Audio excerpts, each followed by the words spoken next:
without telling anybody, and then like if somebody says something stupid, they're called out on his show. I don't want to do that to people. Okay. Well, tell me more about the cunts. Dun dun I am dun. not a smelly dickhole.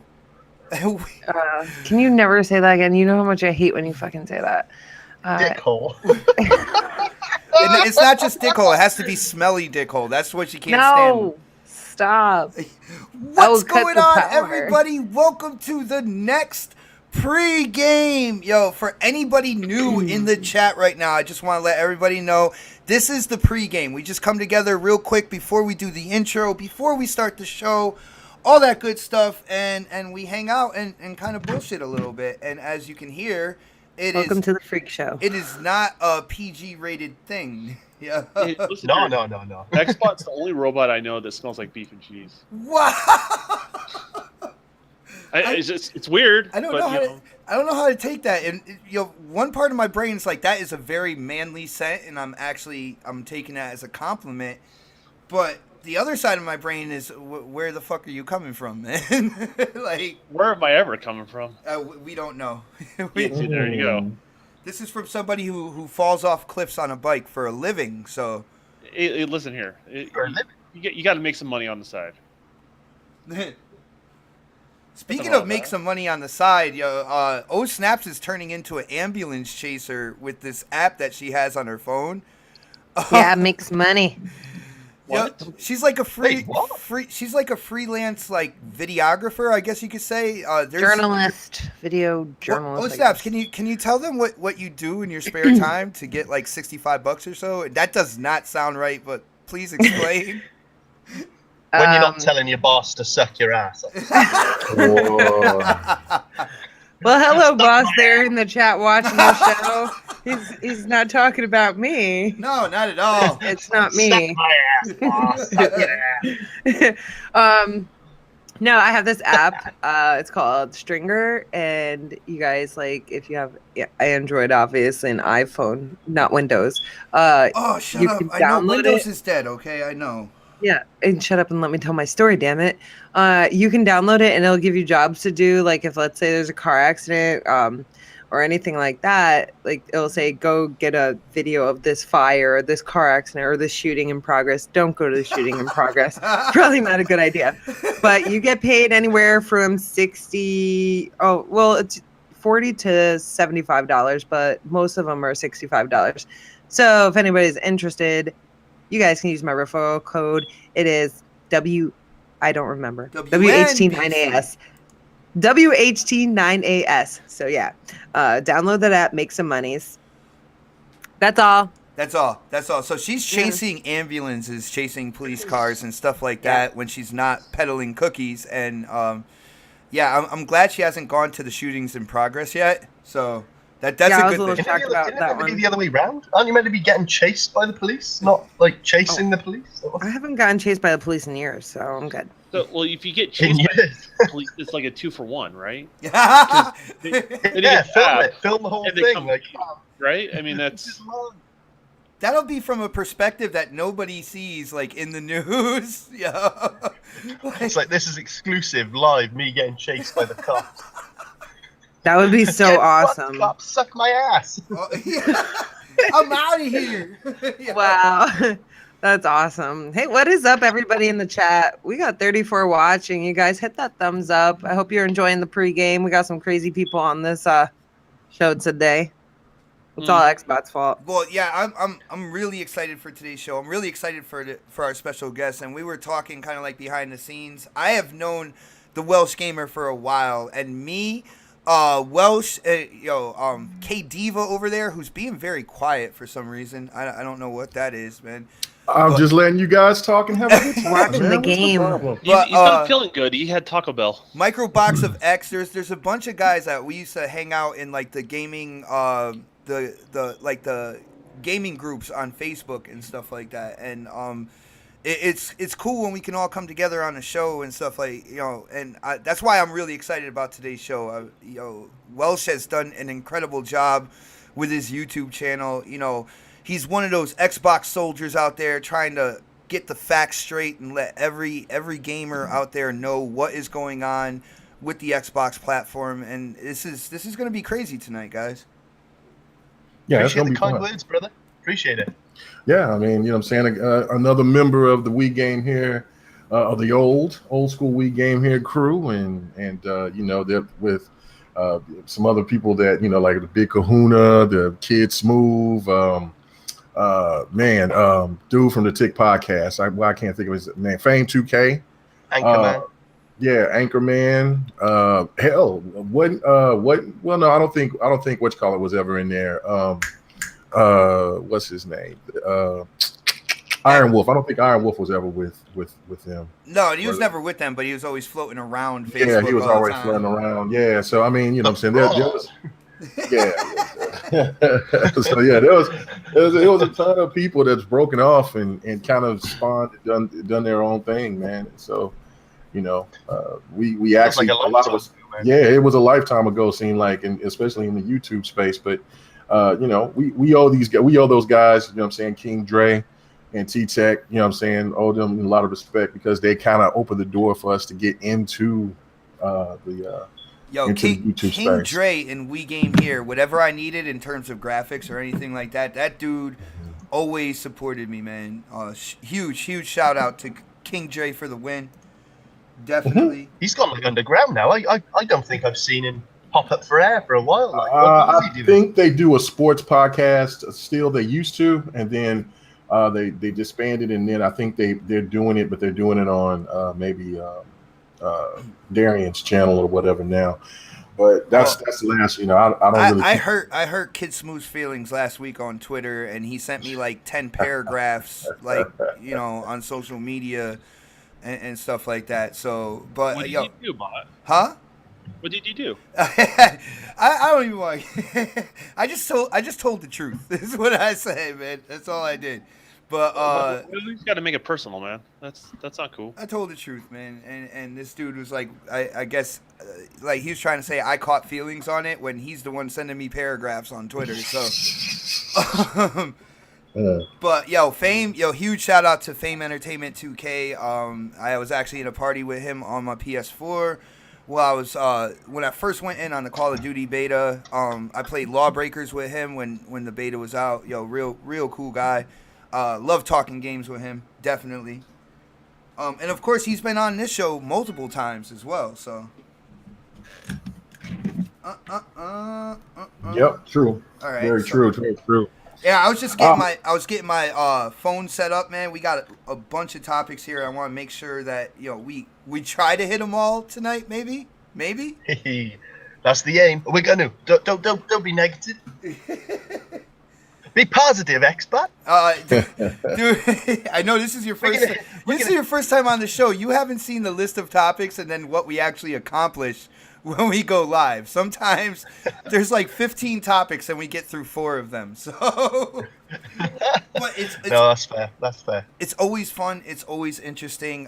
Everybody on the panel always has some great opinions. Everybody in the chat is always fire. So huge shout out to everybody who comes to check out this show live because, guys, man, you entertain us as much as we try to entertain you guys, and it is a blast on Saturday nights. Yeah. Saturday Night Live. Yas Queen. I don't even know what that means, but like I've heard it on YouTube so much that like I'm going around. It means yes, bitch. Oh, okay. I don't know. Come on, use your noodle bot. Doodle bot. Yes, bitch. No. Oh man. You never give Everyone's the gonna Don want fuel, one of those. man. That's your code word in the bedroom, or No, that's pineapple. noodle butt? That's pineapple. Noodle butt. Stop it, noodle butt. You guys are crazy. Oh my Yeah, gosh. I'm Welsh. It's in my blood. Hang on. Crazy moment. John Thomas is saying that it's Metroid month. So if you have a Switch, I don't know if it's going to be on the Wii U, but I don't Metroid's think coming out. I think So I don't know. I think Xbot's talking and he's on mute. I just want to let you know that. I think he is. All right, well, I took care of that then. I have to put myself on mute at least once. But John Thomas, man, he just got himself a new 3DS, and I swear, I think Nintendo hired him to make sure every single person in the gaming community buys a 3DS, because he has been telling me to do this for I don't know how long. And man, I gotta say, I'm excited for the X. That's the system coming up, man. That's the new one I will be getting and putting right next to the TV. What are we getting? Man, The X1X. I can't wait for the 1X, man. Oh, yeah, of course. Project Scorpio Day 1 Edition. What's up? You know that system that's got a lot of people into their feelings. Oh yeah. People saying all types of weird, strange stuff. I don't know, man. It's crazy. Really digging deep into their soul. Yeah, really. I love it. That people saying you can't make comparisons to a PC. You people saying that it's that Digital Foundry's now getting paid off. You got people that say on the one side that the consoles is, irrelevant. Why talk about it? You got all different types of different people saying all different things, man. Shit, if I was getting paid off to say something, I'd make you all believe it. I'd be like, listen, it's the greatest fucking thing ever. I'd make up all types of fake documents and everything. Right? So, shit. Sit there stamping shit and sending everybody messages in a official. bottle. Damn. That's the most wildest shit I've ever seen, man. Ever. It just amazes me, literally, Digital Foundry have been riding Yoshida's dick for about 5 years, and the second they bloody say one thing in the Xbox's favor, the ponies go wild. But they weren't complaining when they were pointing out the most smallest difference in between the two systems. The third blade of grass to the left is blurry. Right, and you weren't hearing people do this, especially because they were showing PC footage as well compared to the Xbox One and to the PlayStation 4 when PlayStation 4 was at the time being the dominant console visually. So I'm not understanding where all the hate is coming from now, when it or comes why there can't be no comparisons now. It's Mega, you're talking about the main event for tonight's show. Like when we get I'm excited. When we get into why all of a sudden is PC really brought into the spotlight here, and all of a sudden it went from resolution to frames per second now. That's the huge argument, and I really can't wait to get into that. So guys, I think we had an awesome pregame here, and I don't know, you guys you ready to check out that intro? Yeah, baby. Dude, I love your energy, Welsh. Let's do this. Cool beans.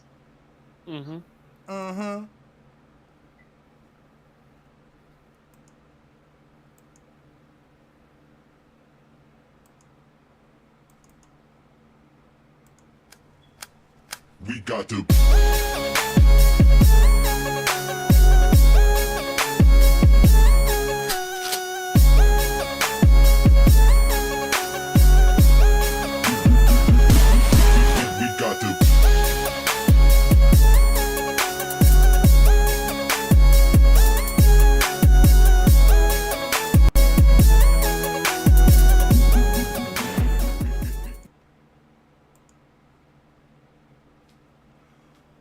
What's going on, people, and welcome to another episode of the Next Podcast. Guys, I look forward to Saturday night absolutely every week, and tonight we have a bunch of hot topics for everybody checking us out live, and of course for everybody who is able to check out the show afterwards. But guys, for people who stop here on a regular basis every Saturday, you do know we cannot start the topics without doing the intros. And tonight we have a very, very special guest, somebody I came up with in these gaming streets on Facebook, an awesome YouTuber and a true Xbox soldier on YouTube, Mr. WelshGamer. Diolch i bobl am fimod ar pyddiaeth nesaf, which is Welsh for sup, guys. Thanks for having me on the next podcast. Awesome, dude. I was so happy when you said you could come on, man. We are going to have a crazy show today, and I know you are one of those YouTubers, man. You won't hold back on your opinions, and I can't wait to hear what you have to say about the topics for tonight, man. No, mate, it's thank you very much for having me, man. If I could just have the opportunity to give E-Rock X and Microbox of X a quick shout out. They're my partners on the Dragon X podcast. Yeah, That's all I got to say. Nice. A bit of a shameless plug. I do apologise, but no, thank you very much for having me, Expert. I appreciate it. Oh, definitely. And huge shout out to E-Rock and Microbox as well. A couple other homies, like I said, man, up in those gaming streets on Facebook, on YouTube. But let's go next on the list. And I am proud to introduce on this show live again the first lady of the next podcast, Oh Snaps! Hey, what's up, everybody? Happy Saturday. Xbot, I thought we agreed you were going to announce me as like a new panel member. Oh, see, I don't remember. I think that was Dirty J who was like, you haven't been on so long. I'm sorry, guys. I don't speak Welsh and I don't speak any other language other than gibberish, but blah, blah, blah. I'm here. Enjoy the show. Is Mikey Barra with us tonight by any chance? Oh, snap! No, no, I don't know. Let me have another drink. How did you get all shy? Like, you came out with the Mikey Barra impersonation, which was spot on, and ever since then, because it was not planned. That's how. I hear you turning red, and you're like, no, he's not here right now. Nope. No, not at all. Let me have another drink, and we can talk about it. All right. Let me know when you're done with that drink. So, but let's go next on the list, and it's that gamer coming live from the 405, man. I call him El Diva, but you know him as K Mega. What's happening, man? I'm in chill mode, man. My Boomer Sooner Nation represent, man. Boy, they look good today. They look so good. Get ready for Ohio State. Man, you know what I'm saying? Football is here, man. Sitting back, kicking a few, and man, ready to talk about these games, man, talk about gaming and just have a good time, man. Happy to have our guest on, man, and yeah, let's go ahead and get this popping. Nice. So good to have you back too, Ismail. I mean, because it's been a minute. It's been a minute to have you on, man. Thank you. I'm surprised. I'm happy to be here with you guys. I'm surprised Mega didn't say anything about Snaps holding me in check like he usually does when she's actually live on the show. But Mega, you're really into college football, man? Because I'm more an NFL guy, dude. I'm all football, but I you know what I'm saying. But I mean, it's you're more for a bigger. Well, you from New Jersey, and I don't know any college team out there in Jersey. Man. Connecticut. UConn. Oh yeah. I'm sorry. No wonder you basketball. Go for He said no wonder. in the pros, but no, I just love football, man. You know what I'm saying? As an ex-football player, I just love it. It's my favorite sport next to basketball, man. So it is what it is. And in Oklahoma football, college football out here is just huge. The OU Sooners and the OSU Cowboys, or I should say Cowgirls. You know what I'm saying? It's huge out here, and Tulsa. Nice. So nice. Well, see, I think I'm not a big college football guy because I'm actually like a Tar Heels fan when it comes to college sports, and Tar Heels haven't been relevant in football since I don't know when, man. But I can't wait to hear what you think about the X1X feature with this game going at a solid 900p, man. I can't wait to get into that with you, and of course all the other topics. But we do have more people to introduce. Your lights might have started flickering because it is about that time to stand up, show that respect, kiss that ring, the Don.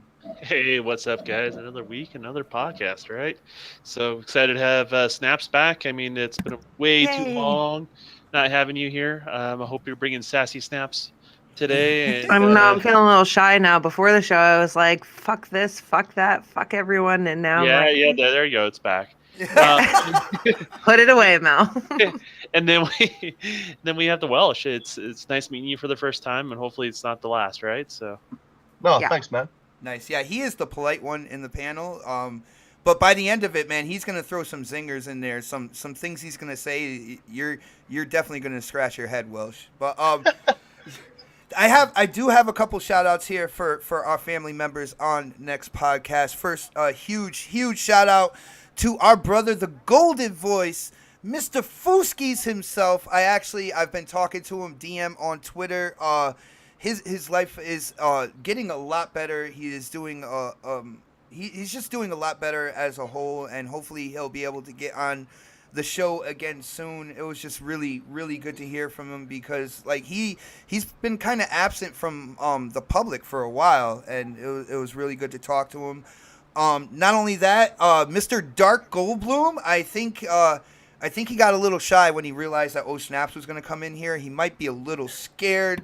Not, Yeah. It's because it was a girl. Really. Chicken. In all actuality, what happened was something came up in his life and he couldn't make it today. And then, of course, the hero of the day, Mr. Predator H2O's another Next Podcast family member. He's actually in Houston right now doing his best to help everybody in that area with dealing with the flooding and stuff like that, and just trying to help out as many people as possible. So huge shout out to Predator. He was actually in the chat earlier, so it's good to see that he's okay, because that area, from what I hear, is absolutely crazy right now. But yeah, but shout out to Houston, man. They're really pulling everything together. Yeah, big shout out to them. Like, they're setting aside differences and they're just really just helping each other out. Yo, that is one of the greatest things, man. Like every time when I go to like news channels on YouTube and stuff like that, they have like so many videos of like just regular everyday people who have boats and stuff that are out there like saving people's lives, making sure people are safe and stuff like that. And that's what it's all about, man. It's good to see something like that. When the shit hits the fan, I think we can all come together as a whole and we can really accomplish some incredible things. So yeah, definitely huge shout out to everybody in Houston. But like I was saying, the show must go on, and the people in the chat must be entertained. So let's hit the first topic, and that would be this month's Games with Gold, guys. And the first round of it, you were able to download. Let's see, what's today? Yesterday, basically. Actually, I actually do it like the night before, just real late at night. I'm able to download the games. But we have the offerings of Forza 5, which I actually thought it was Forza 6 when I first looked at it, and Hydro Thunder, which is the backwards compatible 360 title. Starting the 16th of this month, we are going to have Oxenfree and backwards compatible Battlefield 3. And we do have a special guest. I do like to put them front and center. First question, dude, what do you think about this month's Games with Gold? Are you happy? Was there anything they could have done better? I know I have something that I want to kind of gripe about, but Welshman, what do you think about this month's offerings? Well, obviously, it's generous that they're giving us free games, but Forza 5, I mean, at the very least, it should have been Forza 6. I'm just saying, Forza 7 around the corner. People who want to start, getting back into the drivers, the races, and start getting a feel again. It should have definitely been Forza 6. I would have probably said Forza Horizon 3, but that was only out September last year. But Forza 5 was out September 2015? That's just copping out, man. They should have definitely given us Forza 6 at the very least. That's what I think. Dude, I am actually in that same boat. That is the one gripe with me, because with Forza 5, I know, well, they basically, they had to rebuild the engine, right? They redid kind of like all the assets for this generation. And when they went Forza 6 was supposed to really go in and, really pull out the power of the system, the dynamic weather and everything like that. I was really excited when I thought it was 6, and when I see it's 5, I'm like, I don't know. But yo, Don, what do you think about the offerings, man? And how do you feel? Would it have been better Forza 6, dude? I don't know. Like, do you want something that's so close to the latest iteration, or do you want something that just kind of whets someone's appetite that maybe not ready for Forza before, and now they try that and you're like, man, I actually like this game, and then the latest and greatest one come out. I that's a tough one to call from their standpoint. But people always look at it, is this stuff free games or not? Is it part of Xbox Live Gold?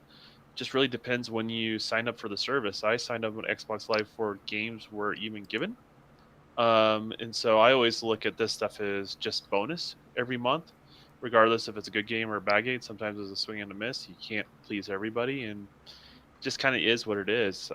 But you know, when is that Gran Turismo coming out? Is it coming out this month too? October 17th. Yeah. Interesting. So you're getting a game that obviously that's actually the Forza that gets compared to the new Gran Turismo quite a bit because of the car count and things like that. So it's interesting you're getting that game for free right before that hits. Now, see, when you talk about something to kind of like as a teaser compared to something that is so close to like the new serving with Forza Motorsport 7, dude, I gotta disagree with you on that because with 7, of course, you have the X coming out, 4K textures, 4K assets, native 4K, 60 frames per second. I think it's a huge step above the next, Forza 6, the previous title. And I think it actually would have been better for them to do 6. I mean, with 5, granted, when it came out, it was the epitome of kind of like racing simulators at the time, hands down. But, as time has gone on and, we've gotten a few years into this generation and stuff, I really feel like they wouldn't have lost anything giving us 6 instead of 5, man. But in order to disagree with me, I have to pick a side. I didn't pick a side.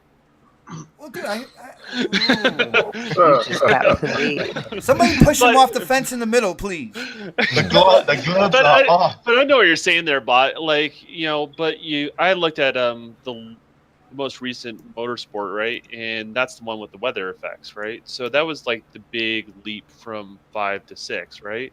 Was the weather effects. So, I look at, wider the gap, the more noticeable the difference is, right? Closer to the gap, less difference you can notice.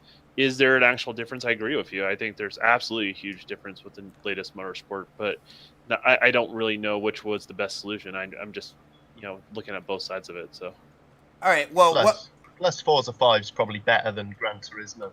So.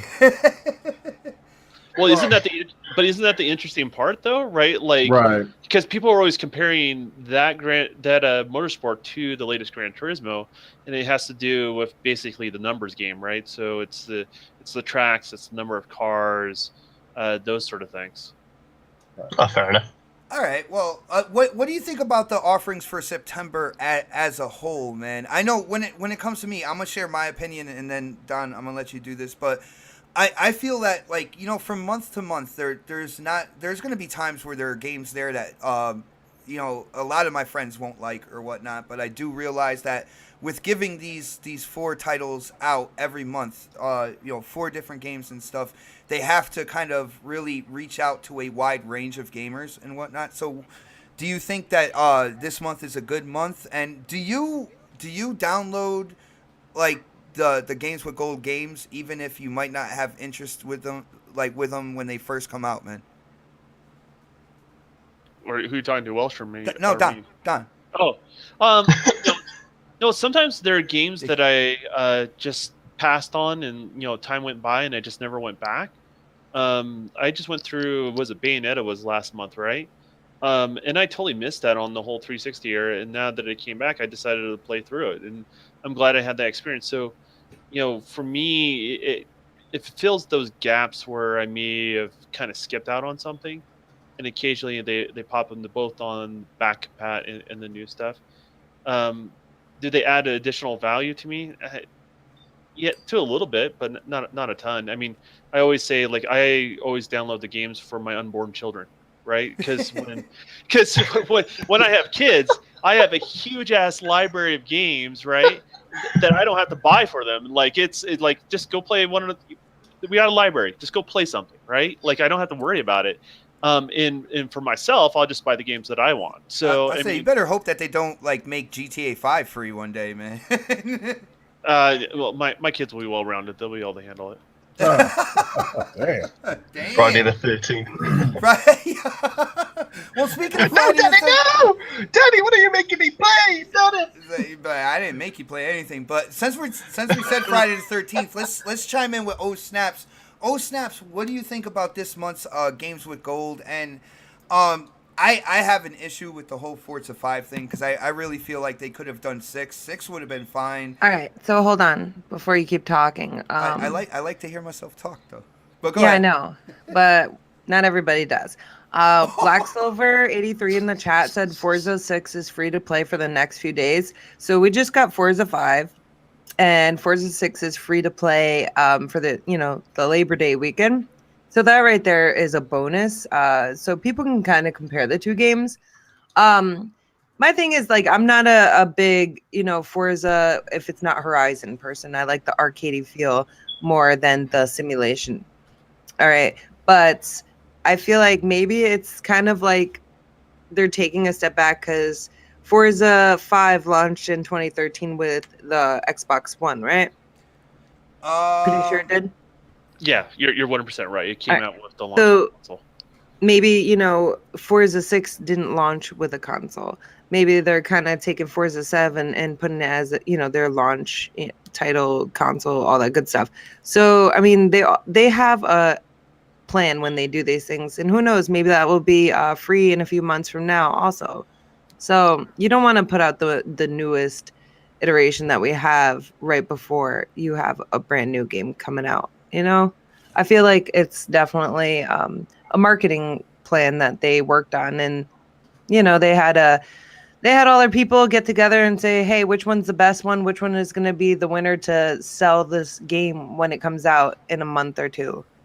That's Yeah, the way I look at I it. see what you're saying. It's just that Forza 5 started this generation. There was this huge, and it's still ongoing today when it comes to the console war and stuff. And of course, people were talking about like 2D people in the audience and stuff. I would feel kind of like, Xbox 343, they have distanced themselves from the Master Chief Collection in a certain way. I thought they might do this with Forza 5 as well and kind of offer Maybe they're 6. gonna give it free, like with the But if they game. give it free after 7 comes out, then I don't see what the deal Well, is with that either. So yeah, but I mean, the thing is, they probably said, "Hey, which one is more enjoyable?" People enjoyed 5 more than 6. Then but like I was saying, in the chat, I forgot who it was already. Like my 2-second brain, Black Silver. He did mention it was free. So right now you're getting 2 Forza games free. Granted, one is only for the weekend. It's a great time for people to sit there and compare that and is true. really say, hey, you know what? I'm gonna get this game regardless, or maybe I will, maybe I won't, stuff like that. Well, That's yeah, like perfect timing. and usually with free weekends, they do offer the game at a discount while it's free as well. I do have to check up and see if they Yeah, are. I mean, who's gonna be buying 5 over 6 right now? It's 5 is from 2013, 6 is from what, 2015? So it kind of makes sense. Oh, you are on point with your years, lady. This is awesome. Um, Thank you. yo, No, solid points, Mel. Fair play. yeah, Solid point. definitely. Thank you. Mega, what do you think about Games with Gold for September? Are you downloading all of them? Uh, even I don't know. Even if you have them, I don't know. What do you think about this month's offerings, dude? Well, I got them all except for, well, no, I'm sorry, I got 2 of them, but I don't have Oxenford and Forza 5. I had it at launch, and then that's when I was still buying discs, and I traded it in for 6 actually. So, Oh, nice. So you still have the cloud save then, right? yeah, I still got the cloud save. I do. So the thing of Excuse it me. because that was one of the launch games that I got for the X1 Fat back then. But I I think it's a cool thing. I think that if you include 6, you might be hurting the sales just for the mere reason that that game is on the PC as well, and I think that they are still selling people that are still interested in simulating games, and I think there was a lot of people that just kind of skipped out on 5 because at that time Drive Club was a big draw to a lot of people, and there was a lot of people that went and got the PlayStation 4. So this will be reintroducing a lot of people that haven't played Forza 6, and they could jump on play Forza 5, and it's very impressive. If you remember, Oh, Adam Sessler was given all the praise, and he got so much hate behind it because he was saying right then at the time that was the best racer that was out. So I don't find it an issue whatsoever that they got 5 out there. It just gets people reintroduced into how good the launch racer was. I could definitely see where you guys are coming from, and I guess in the end, free games are free games. So for Right. people who, you know, haven't gotten into the Forza Motorsport series, that, you know, 5 is definitely a quality title. And to be honest with you, I actually have more hours on 5 than I do 6. So when 5 first came out, you can ask Snaps, I was spending hours doing vinyls on the cars, racing, all that good stuff.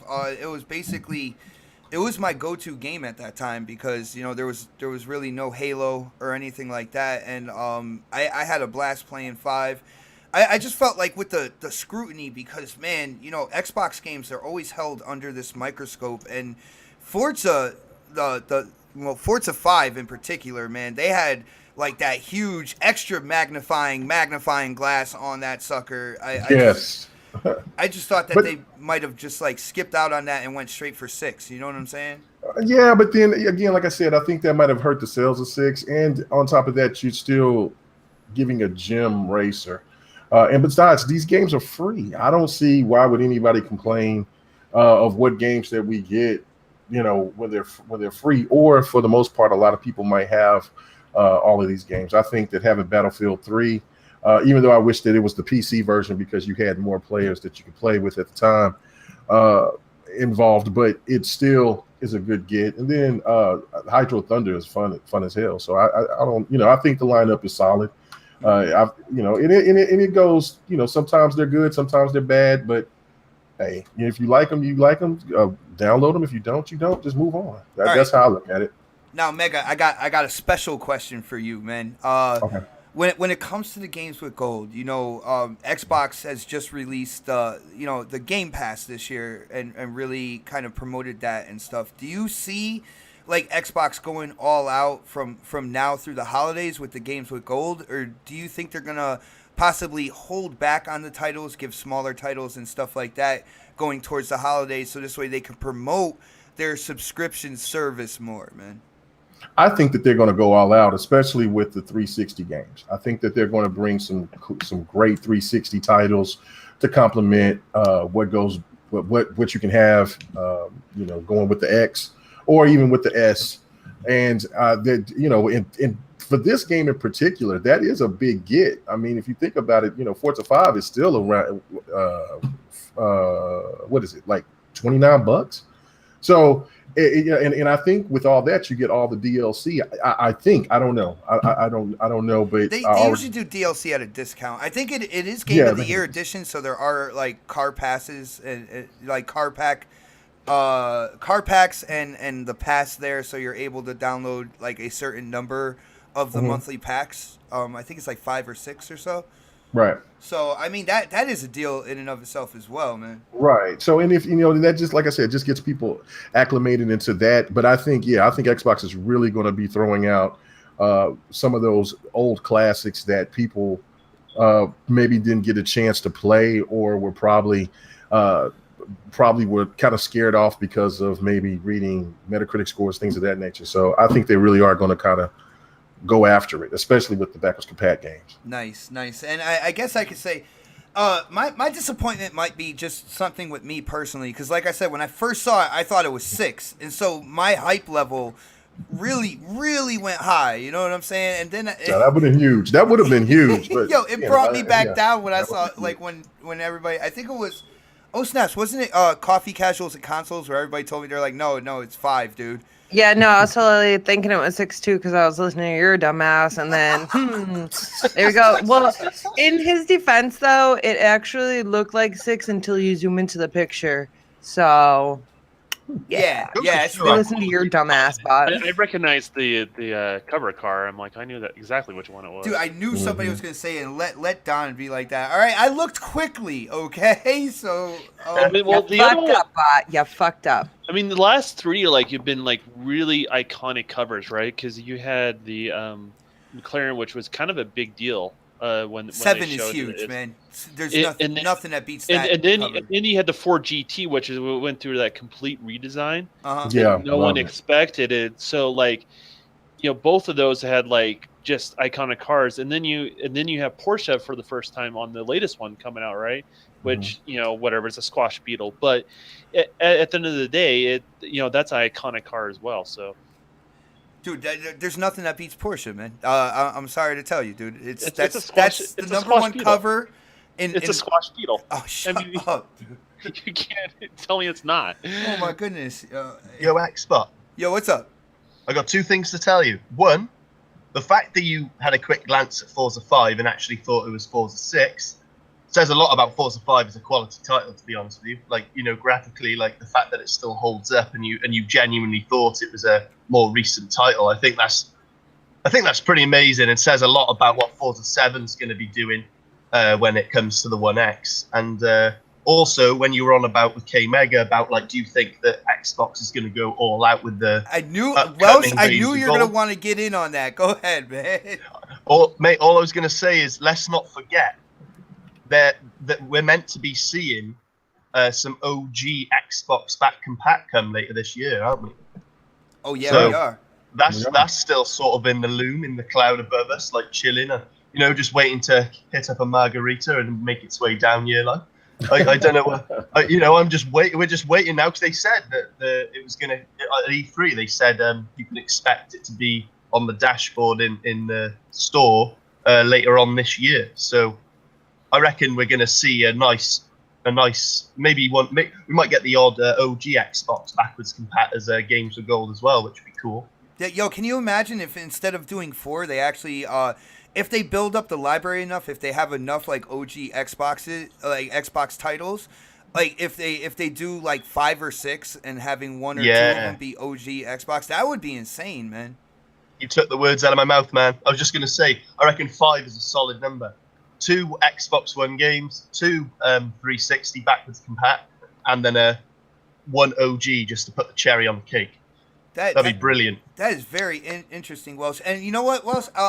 Since you offered that up, I am going to make a prediction of my own when it comes to Games with Gold.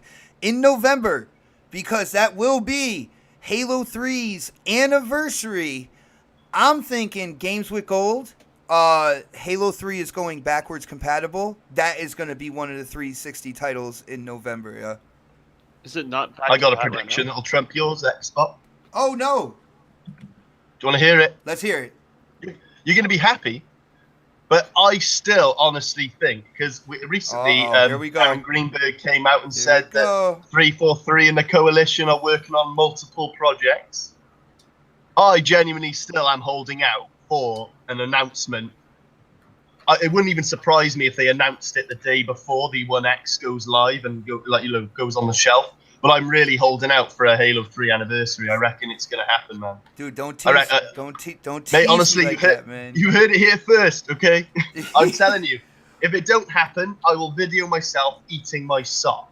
Oh, Wow. guys, get ready for that Please. video. Hey, Unfortunately, Wow. that's not a dare, man. If you're eating my sock, that's a totally different story, though. Well, it'll probably cost you a bit to post it to me, but fuck it, give me your sock, man. I'll eat your sock. It is worth it. I'll He will pay the big bucks. Make sure you send some like tomato sauce with it, though. I can't be eating it dry. oh man. Or do you do a lot of running? It might be moist enough. I don't know. Oh, dude, he is a biker. He bicycles like. The sock will be plenty lubed up and sweaty. For you. Yeah. So what I'm gonna do is put my sock on, go on a mountain bike ride, and then put it. But before I go on my mountain bike ride, I'm gonna put a garbage bag over my foot.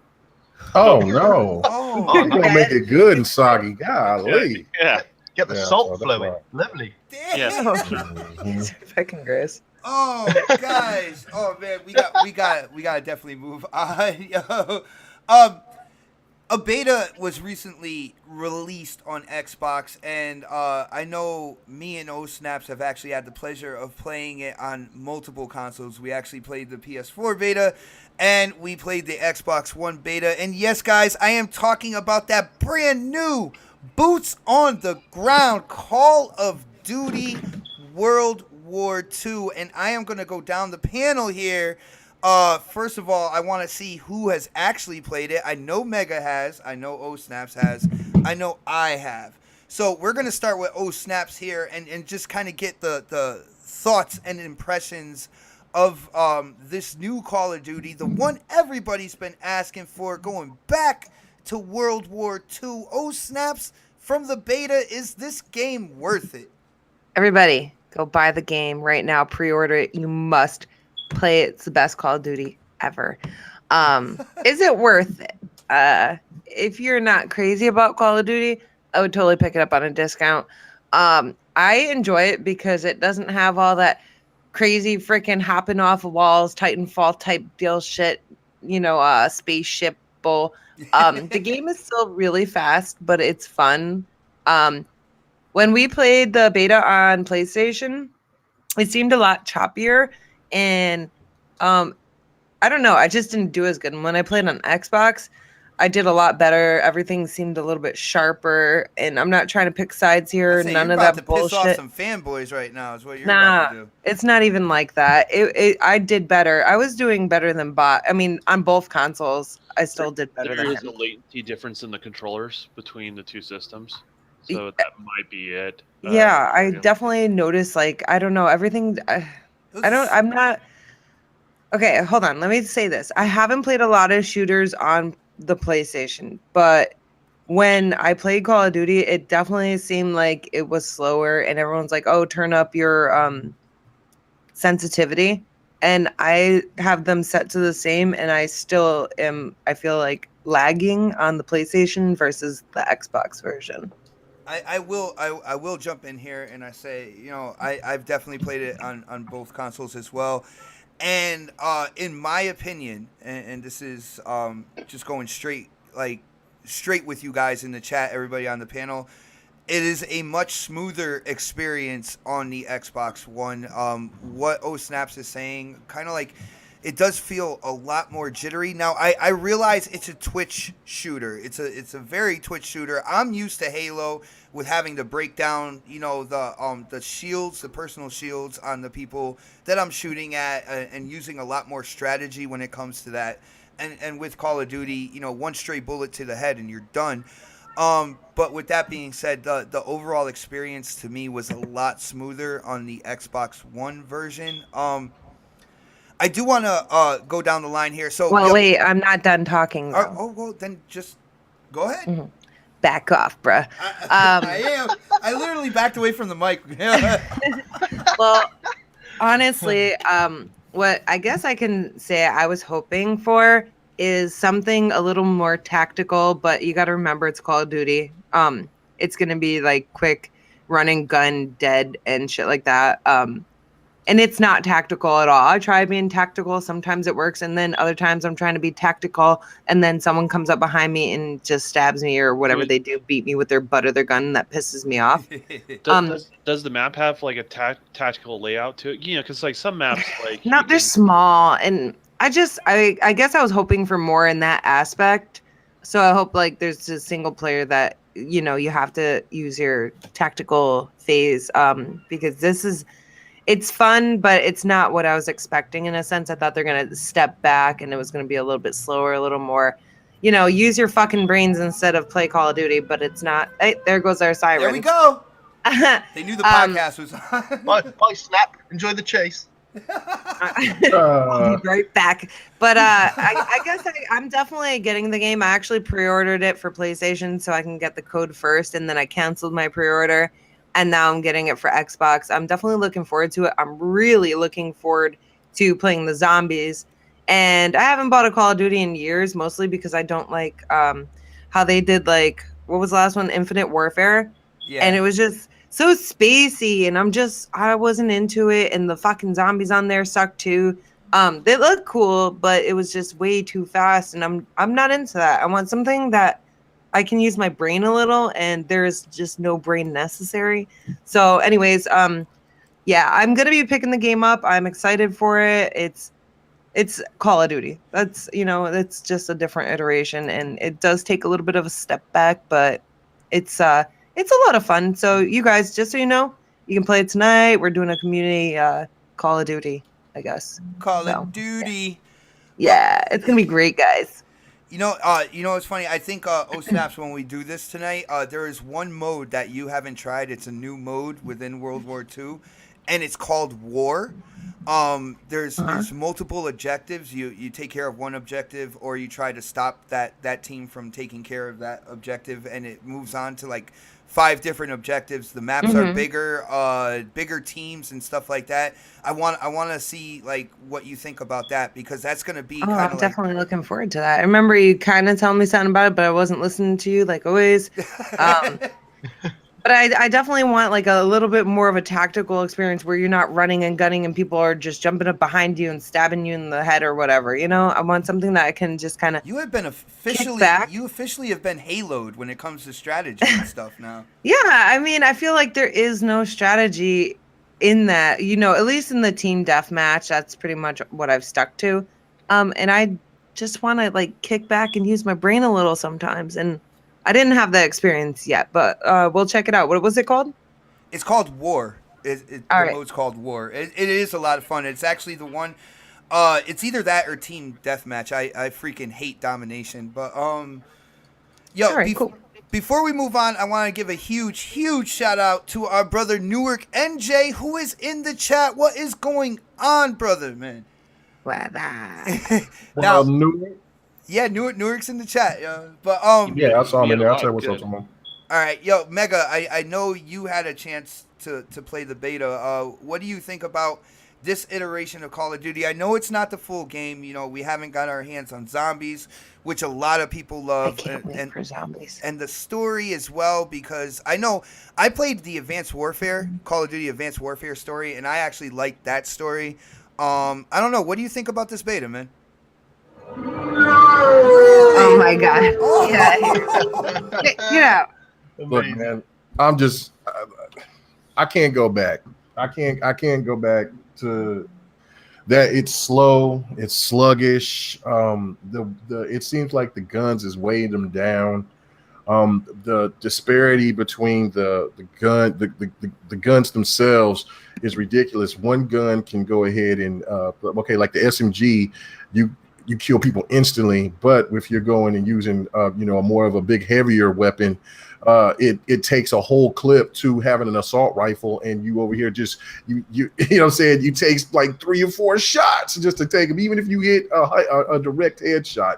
A lot of camping. I hate that first map. Maybe if they didn't have that I'm a snow map on camper. there, I hate the camp, because there's gonna be people that sitting there with shotguns. You walk around the corner, boom.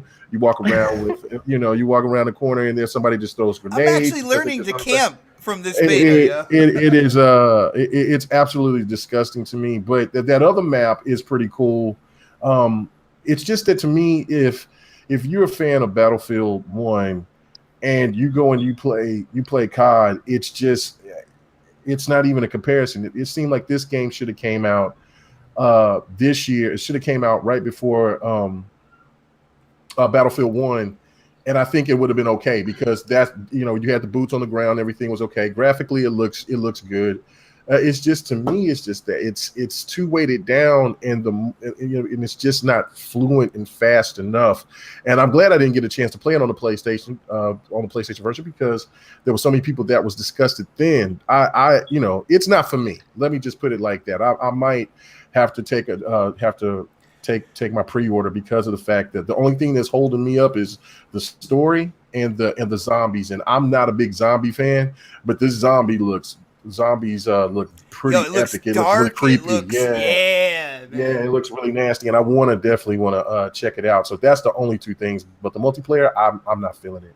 I got honestly. you. Now, when you say go back, because that's what you said in the beginning, after you did your iconic no there, do you mean go back in terms of, like, you've been playing Battlefield 1 now, and this just doesn't feel like as responsive as that game? Are you comparing it to Battlefield?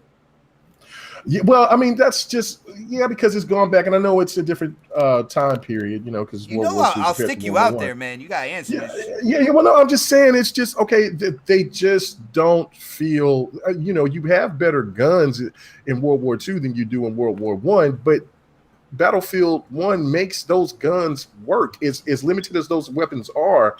And then just the movement, they felt so heavy. Like these guys I'm trying to run, get around a corner, and it's so slow.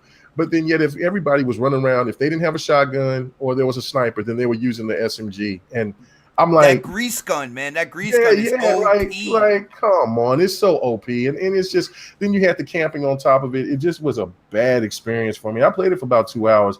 I might try to hop in with you guys and try to play it again to give it another go. But so far for me, I'm just not feeling it. I got you, man. I mean, everybody, you know, different strokes for different folks. Is really good to hear your opinion. It's funny how Snaps likes how this one feels maybe a little bit slower than the Infinite Warfare, and you feel like it's too weighted down. So those are two definitely separate opinions, but are kind of pointing to a little bit of a slowdown with the game in terms of the franchise. Yo, Welsh Gamer, man, did you get a chance to play this beta at all? Are you excited for Call of Duty? Are you a Call of Duty guy? I guess. Right. I haven't played it because I haven't got a beta code. If anyone has one, that'd be fab, because I would like to try it. Hashtag But- mooching. Here we go. No, mooch alert. Like, literally, anyone has a spare code, that I'd really appreciate it. But because I would like to give it a try. But to me, Call of Duty lost its way after COD 4, in my opinion. Like, this Call of Duty just seems a bit like the too little, too late COD. Like, for years, like literally, you can go back and look at my videos. I was like 2 years ago, 3 years ago, screaming for a World War II COD, and then Battlefield 1 came around and answered my prayers. And frankly, Battlefield 1, and I agree with K Mega, is just a phenomenal game. Like, just so polished, so fluid, realistic. You actually feel like you're in battle. It's just no better feeling, especially if you're a World War like fanatic like myself. I love reading books and watching documentaries. So so I'm not, obviously I can't compare because I haven't played COD World War II, but it just seems a little bit like too little too late. And if it is like any other Call of Duty we've seen before, I can already predict there's going to be one or two ridiculously fucking OP guns that just ruin the game. There's going to be stupid fucking like kill perks. What are they called when you get like Kill 3 streaks? kills in a row? Kill streaks. Kill that's streaks, it. yeah. There's going to be some really ridiculous. I can imagine. I haven't seen it for myself, but it's just same song, different verse, just with a different skin. Dude, I gotta there's boots say, on the ground, but go on. no, Welsh, You played it, so you got more of with it. the kill streaks, I do have to say, now, guys, I am more of a Call of Duty noob here because the last one I actually purchased was Call of Duty 2, for the 360. So it's been a while, right? And when you're talking about those kill streaks, if the other team is really kicking ass, dude, all of a sudden you're hearing recon plays, bombs, artillery, like, hey, yo, they blow up everything on the fucking map. Like, hey, you're running for your life. So I could definitely see if there's one team like kind of dominating, they all kind of like hit their streaks at once. And yo, dude, it just goes insane on the map. So Time out real quick, bot. I'm sorry to interrupt you. B Diddy 2K6 said I have an extra code if you want it in the chat. So you might want to hit him up. Maybe he can hook you up. Oh, wicked. Oh, yeah. Awesome. Yeah. Thanks. And I just want to also say that Xbot wouldn't be playing this game if it wasn't for me forcing him against the will. that is true. Not the will, his will. So yeah. He was not really happy about it at first, and he really sucks. I'm just gonna let you guys know that. Like if I could pull even KD, I'm happy. I will say this much though, Xbot. Like, as much as I just pretty much gave COD the biggest slated, like loads of my friends are Call of Duty fans. I am a diehard closet COD fan from the olden days. I'll probably grab it, at least for the zombies, because I'm a zombie whore, man. I love that zombies. Well, let's try to get you in on the beta. So I forgot the name who said that they have an available code, but hit the Welsh Gamer on Twitter. It's TheWelshGamer 93, I believe, right, Welsh? Yeah, that's it. All right, that's the one. Follow him on Twitter.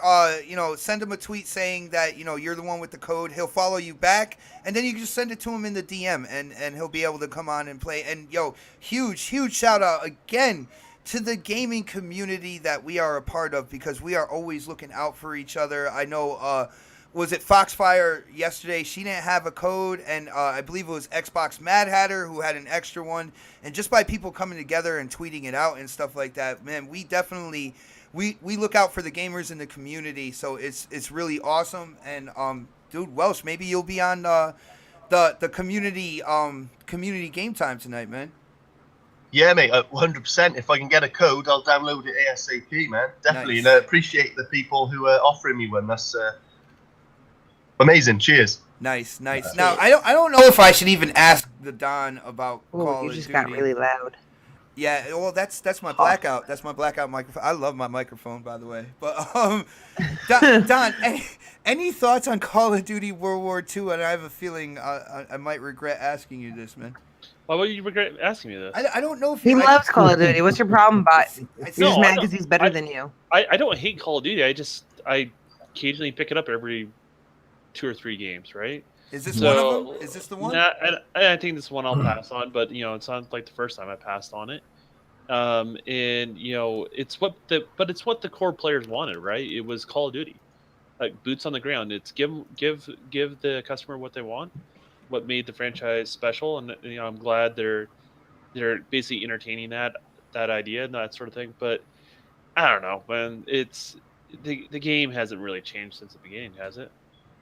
It's really been the same game for the most part, the play mechanics and all that sort of stuff. Well, at one point in time, I mean, they, with the success of Titanfall and what everybody was, talking about Titanfall and stuff like that, they definitely did try to go that space race type thing and running on the walls and all that good stuff, flying spaceships and stuff. So, yeah, a lot of people are happier that they brought it back to World War II. I have a lot of fun with it. Like, I'm not great at the game. I am more of a Halo guy. I do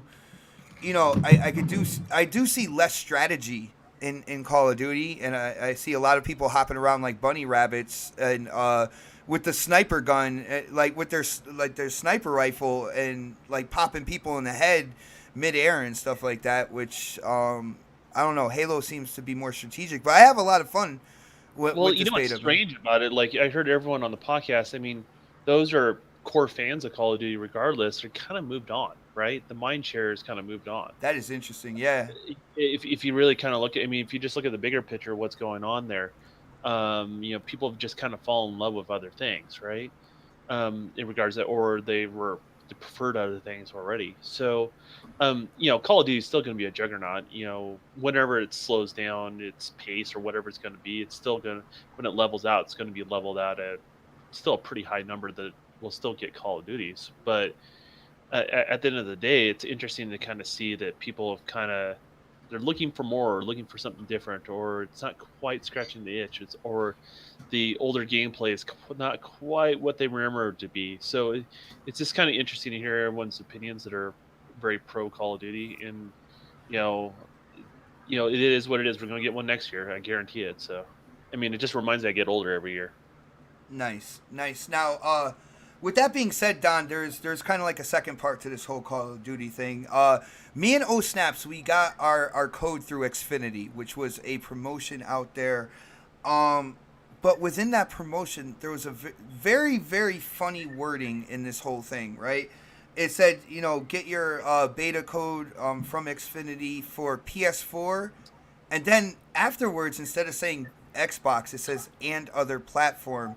Not only that, I believe there's been no information when it comes to Call of Duty in terms of if it's going to support HDR, anything 4K with the Xbox One X. And a lot of people are going back and they're stating that, Sony with the marketing deals, they might be dictating exactly what the developer and the publisher can say when it comes to the competing platform. Like, they're not supposed to talk about it whatsoever. If people ask them, they really got to kind of steer away from that stuff. Dude, do you think that's what's going on when it comes to Call of Duty, Activision, Sledgehammer? Do you think, like, with the marketing deal, they're not supposed to say, what they're going to do in terms of enhancements for the Xbox One X? Or do you feel it might go even further and Sony might limit them on what they can actually do on the Xbox platform, man? I don't know if it's really in writing. I doubt that sort of thing. But there is a relationship there. There is a lot of money on the line, right? And a lot of way how the like some of these contracts work, and I don't know, pretend I know exactly their contract deal with Sony or anything like that, but it's pretty much like when you contract somebody to work on your house, right? You give them some money up front, right? And then they get the rest when they finish the job, right? And so they still haven't collected the check, right? And this also goes through with Destiny and anything related to Activision and the controversy that's there, right? So they're still waiting for that check to clear at the end of the day. And then once that kind of dust is settled and that hype is kind of gone, what you do is you basically you release the information outside of the kind of the initial rush for the game afterwards to give that a little bit extra time, and then you get like that second wind. So I mean, that's kind of what I see going on. I mean, maybe I'm just extrapolating too much and assuming too much, but I do know how that's how a lot of contracts work to a certain degree. So they're just they're the market leader. They don't want to piss them off. It's a lot of money on the line. I think it's simpler than that. I think it's just they just want to wait until they get their check, and then they can talk about other things they're doing after that. So Well, with that being said, like you did bring up Destiny 2 as well, and if you go on the website, they do show like the HDR and stuff like that on the PS4, and then when on the Xbox One, they have kind of left that area blank in terms of like specifications and things that they're doing with the game. Um, how, but what's also weird is like how Snaps and you both say like it plays smoother on the Xbox, right? yeah, And I know there's a latency difference between the two controllers, and that's going to upset PlayStation fans, but the reality there's a small difference there. But That's that why we can't do crossplay, huh? it can't, well, it can be a contributing factor. But it's one of those things that also those sort of things you guys are describing are more indicative actually of one platform being the lead platform, the other one being a port. Which is interesting to me because the earlier Call of Duties this generation, Xbox was the port and the other one was the other way around. So what we're seeing, what it seems like to me, is the Xbox is the lead platform. So that makes me even believe that like the whole X stuff like makes me think they have more support, at least on the Call of Duty side of things, for the X, and they're just not talking. It's an Activision slash Sony deal. You don't know which one it is, right? It's as far as all that stuff goes, but at the end of the day, you just don't piss off the person that hasn't paid you yet. all right. I mean, I could see that, but like if it comes down to it, and if like within the contract there's stipulations like you really can't do this for our competing platform. Dude, I think that's what a lot of people are worried about. What do you think are the chances that something like that would come about? I know you're more in the kind of like game development community and stuff like that. You are an independent developer, so I kind of pick your brain a little bit more with this stuff because we're not in that world with you. You know what I'm saying? Well, Do you I think there's think a chance? there's always a small chance, right? But I just don't think it's the least probable chance. Does that make sense? Like it's always a possibility, but it's least likely of all the possibilities. Mm. I just think it's really about making sure you get paid first. It's really what it boils down to. And that's a much harder one to explain to people, right? I mean, because the more crazy answer seems like that would be, because this is crazy. Why wouldn't they just talk about it? But think of it from like a Sony's perspective in that partnership, right? You're paying X number of millions of dollars, right? And you're not paying that to advertise a competing platform. You're paying for that to advertise your platform, right? And this particular deal, right? So when things run their course, right, and that sort of stuff is kind of happened and the damage is done, at that point, that's when you'll probably see Activision talk a little bit more and that sort of thing. Yeah. If they're doing that X support, I think and there's I ifs think it's there. a little shicey that if you go and you talk to Activision, they basically say they have nothing to say. Like I feel like when it comes to marketing, you're getting the commercials, you're getting your logo at the end of the commercials. Everything is touted as PlayStation because that's where the marketing is. But when it comes to like interviews with developers and stuff, like I don't see like with them, if they're taking away any rights to be like, yeah, you know, we'll have announcements in the future or anything like that, like they're pretty much just not saying anything. Like basically, we can't talk about that. I feel that's kind of fucked up, man, because it is a multi-plat, and you need to let the other people also know that there are at least going to be announcements. You're kind of you're hanging like what, half of your consumer base out there to not know absolutely anything, or not give them not even give them a worm and say, well, we'll have announcements in the future or anything like that. I don't think any company or marketing deal should stifle that. Yeah. Well, and that's kind of the risk they're playing, right? Because once if people are just like like myself, right? I'm getting an X. I have multiple 4K televisions. I want to move on, right? And I want to see the latest and greatest. I've been working in HDR a year before consoles actually had the support, right? So I'm excited for all this sort of stuff, right? And if they're not going to support it on the platform that I choose, I'm just not going to pick it up. Simple as that, because there's other HDR 4K native games I'm going to be able to play on that platform, and that's just a Facts. that's just a matter of time. Like that's not even about a money situation. Just me having the time to play the games that I have. I mean, I still have a backlog from last holidays. So that's what it really comes right down to. I want to have those type of experiences, and so if they're not going to provide me those experiences, they're not going to say that it's nothing personal against Activision, but I'm going to do something else. At the end of the day, and I think a lot of people are excited about the X that are Xbox supporters, and they'll go do something else as well. So I mean, it's the risk they're playing. They want to collect a check. I mean, they're doing what they're going to do, and if they don't do support, and that's another risk they're going to take. And at the end of the day, as gamers, I always say, like, people always say vote with your wallet, and that's kind of easier said than done sometimes. Well, with these titles, it is definitely easier said than done, because Call of Duty, I say the main demographic, and that's not to say that there aren't adults out there that absolutely love this franchise, that pick it up every year and stuff like that, but in Activision's eyes, their focus, their key demographic is like, boys ages 10 to 14. And those people, they're not going to give two shits about, like, kind of like the balance between platforms, what's said, what marketing deal, all that good stuff. So they're just going to buy them every year no matter what.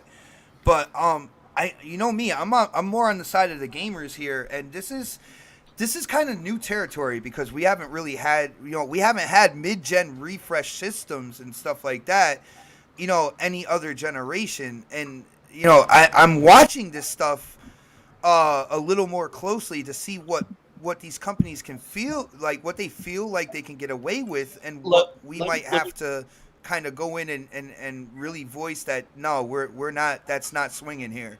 Well, Can I chime in a second? Yeah, go ahead. But I want to tell a little secret first about Activision. Yeah, go. Right. So they are very reactionary. If they see a steep drop off, they're going to change their tune, and they're going to change their tune. No, they're just going to remaster an older Call of Duty and charge you $80 for it. Yeah. But the problem is that they never had that. But they are truly reactionary.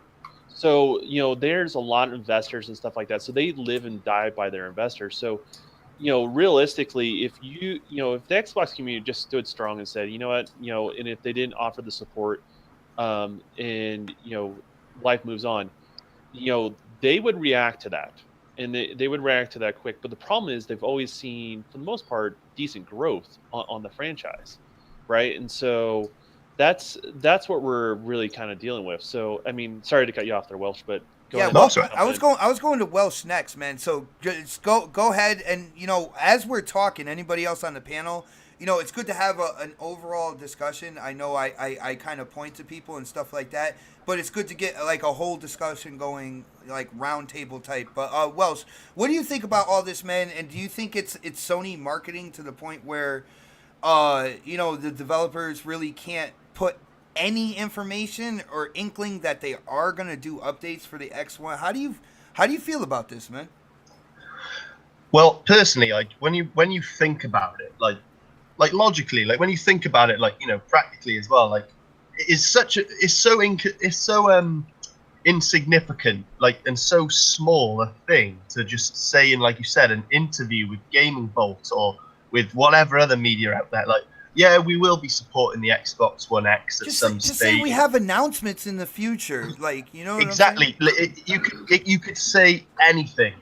So the fact that they're completely tight-lipped just leads me to believe one thing, and that's that they're being censored. They're being told not to say anything about, like, you know, even just to write like about the beta, like, oh, and it's on other platforms. I mean, like, fuck's sake, like, you can at least say for Xbox. I mean, it wouldn't kill you, you know. Like, end of the day, like, this isn't like the first time this has sort of happened. I mean, like, you know, if I had another hand free, I'd be clapping. You know, I think Sony deserves a medal. They need to get the Shady Business Practice Award from someone, because they literally they've been doing this since the launch. Like, you know, with all these marketing deals, you know, like you said, when you go to the cinema or the theater or anything like that on television before your YouTube videos, you're always seeing trailers which end with the PlayStation logo. And for the casual market, you know, that people think that they're exclusive, and I only say that because I have a friend, Chris Wajchuk, if I have to name him, and he's a casual gamer, like real casual, and he don't know nothing really. He all he plays is FIFA and Call of Duty, and he bought an Xbox, a PlayStation 4, because he thought that Call of Duty Ghost was an exclusive to the PlayStation. Because he said, oh, but the advert said it was exclusive. Like, this guy is dull. This guy is an absolute idiot. I mean, he could be in an elevator with Phil Spencer and Yoshida, and he wouldn't think twice about farting. Well, but that's like every other gamer, though, if you really honestly think about it. Because, you know, most gamers they want the quickest answer, right? I mean, that's most consumers just in general, right? They don't want to have to do homework. They don't want to have to do any research or anything like that, right? You know, consumers want to make the decision that's not going to take as much work or effort, and then they're going to make their decision and buy a product. So, you call your friend, like, you know, he's not the sharpest tool in the shed, right? But at the end of the day, like, he's just not invested like we are, right? In regards to that, and that's not necessarily a casual gamer or anything like that. That's just a lot of consumers are just like that, though. Okay. No, yeah, you are right. But I mean, like, literally, like, I'm kind of glad that happened, to be honest, with my mate, because it kind of just showed me on a first-hand perspective just how, like, clever, and I will give it to Sony, but clever that these marketing deals are. I mean, like, frankly, like, I would rather Microsoft put their money on, you know, into their projects or better things, but I can't deny these marketing deals have definitely shifted, half a dozen units because of people who just, like you said, Don, they just want the answer given to them. If they're on the fence, they don't really care which console they get, and they see an advert every 2 bloody commercials in this PlayStation that, they're probably gonna be more lenient. But in this particular instance with Call of Duty, I'm with you, Xbox. I totally think that they've been told to keep their mouth shut, because, like you said, like, it's so easy to just say, like, oh, we have future announcements regarding the Xbox, blah blah blah blah blah, but say nothing. Welsh, you know what's crazy is if you listen to Aaron Greenberg, right, on the Xbox side of things, and he talks about games that have enhancements, including, like, you know, that native 4K and stuff like that, he'll go into multiplats. And he'll stay out of Activision's backyard, man. He'll talk about Star Wars, no problem. And Star Wars is EA, and they have marketing rights on the PlayStation side. But he does state that, you know, that's coming down the pipeline as well. But he stays out of Activision's backyard with that. Now, with that being said, dude, I want to get K Mega in on this conversation as well, man. What do you think's going on? Do you think it's the marketing rights? Do you think that they are going to have, like, X1 enhancements for these two titles, which you got to admit they are going to be big sellers, like, across platforms? These are multi-plat games that people are looking forward to. So what do you think's going on with this? Do you think this is the Sony marketing, or do you think that they might really not have anything to say about the One X? Well, they probably just don't have anything to say about the One X right at the particular point, because the One X is not out yet. I think it's I think it's a little bit of both. I think that the marketing aspect of it is that they got to go where their toast is buttered, and they got to make sure that they got to cater to them by saying, look, like Don said, the check till the check is cleared, that we're not going to mention the other console until the other console is out. Then at a later date, once we get however many sale numbers for the PlayStation, then we'll go ahead and we'll talk about the other platforms. It's double dipping, man. Yeah. It literally is. Like, if you really think about it, it's double dipping on their side of things, right? Because once a bunch of PlayStation people get it on the Pro, right, and they find out later the X has a nicer version. How many of those? Sorry, Don, but you say that though, but Star Wars Battlefront 2 has been announced to have like 4K, enhancements and all that, and they've got a marketing deal. Yeah, but everyone has a different strategy, though. You can't say every studio or every publisher is going to be like that, right? Oh no, yeah. No. So, and who? I mean, how are they able to force these guys versus force somebody else? It just could be a policy thing within Activision. It's just one of those things that I think really they're going to use it as a double dip or a second wind. Yeah. Of everything, in regards to I that. don't like that. I really. I don't like it either. Yeah, no, I said that about. Like it, but that's what I see happening. Well, right? yeah, that's I think that's the new form of marketing deals right now. It's kind of like in a sense like that some of these publishers are kind to force Xbox hand of like, okay, you're trying to go this direction by not spending money on marketing. Well, we'll hit you where it hurts by help advertising your product for the competitions until you start seeing how we want to be treated. It kind of that's how I take it in some cases. Don't know if that's true or not, but it's obvious. Dude, but it's obvious. It's right in our face. Dude, isn't this kind of and like I said, this is new territory.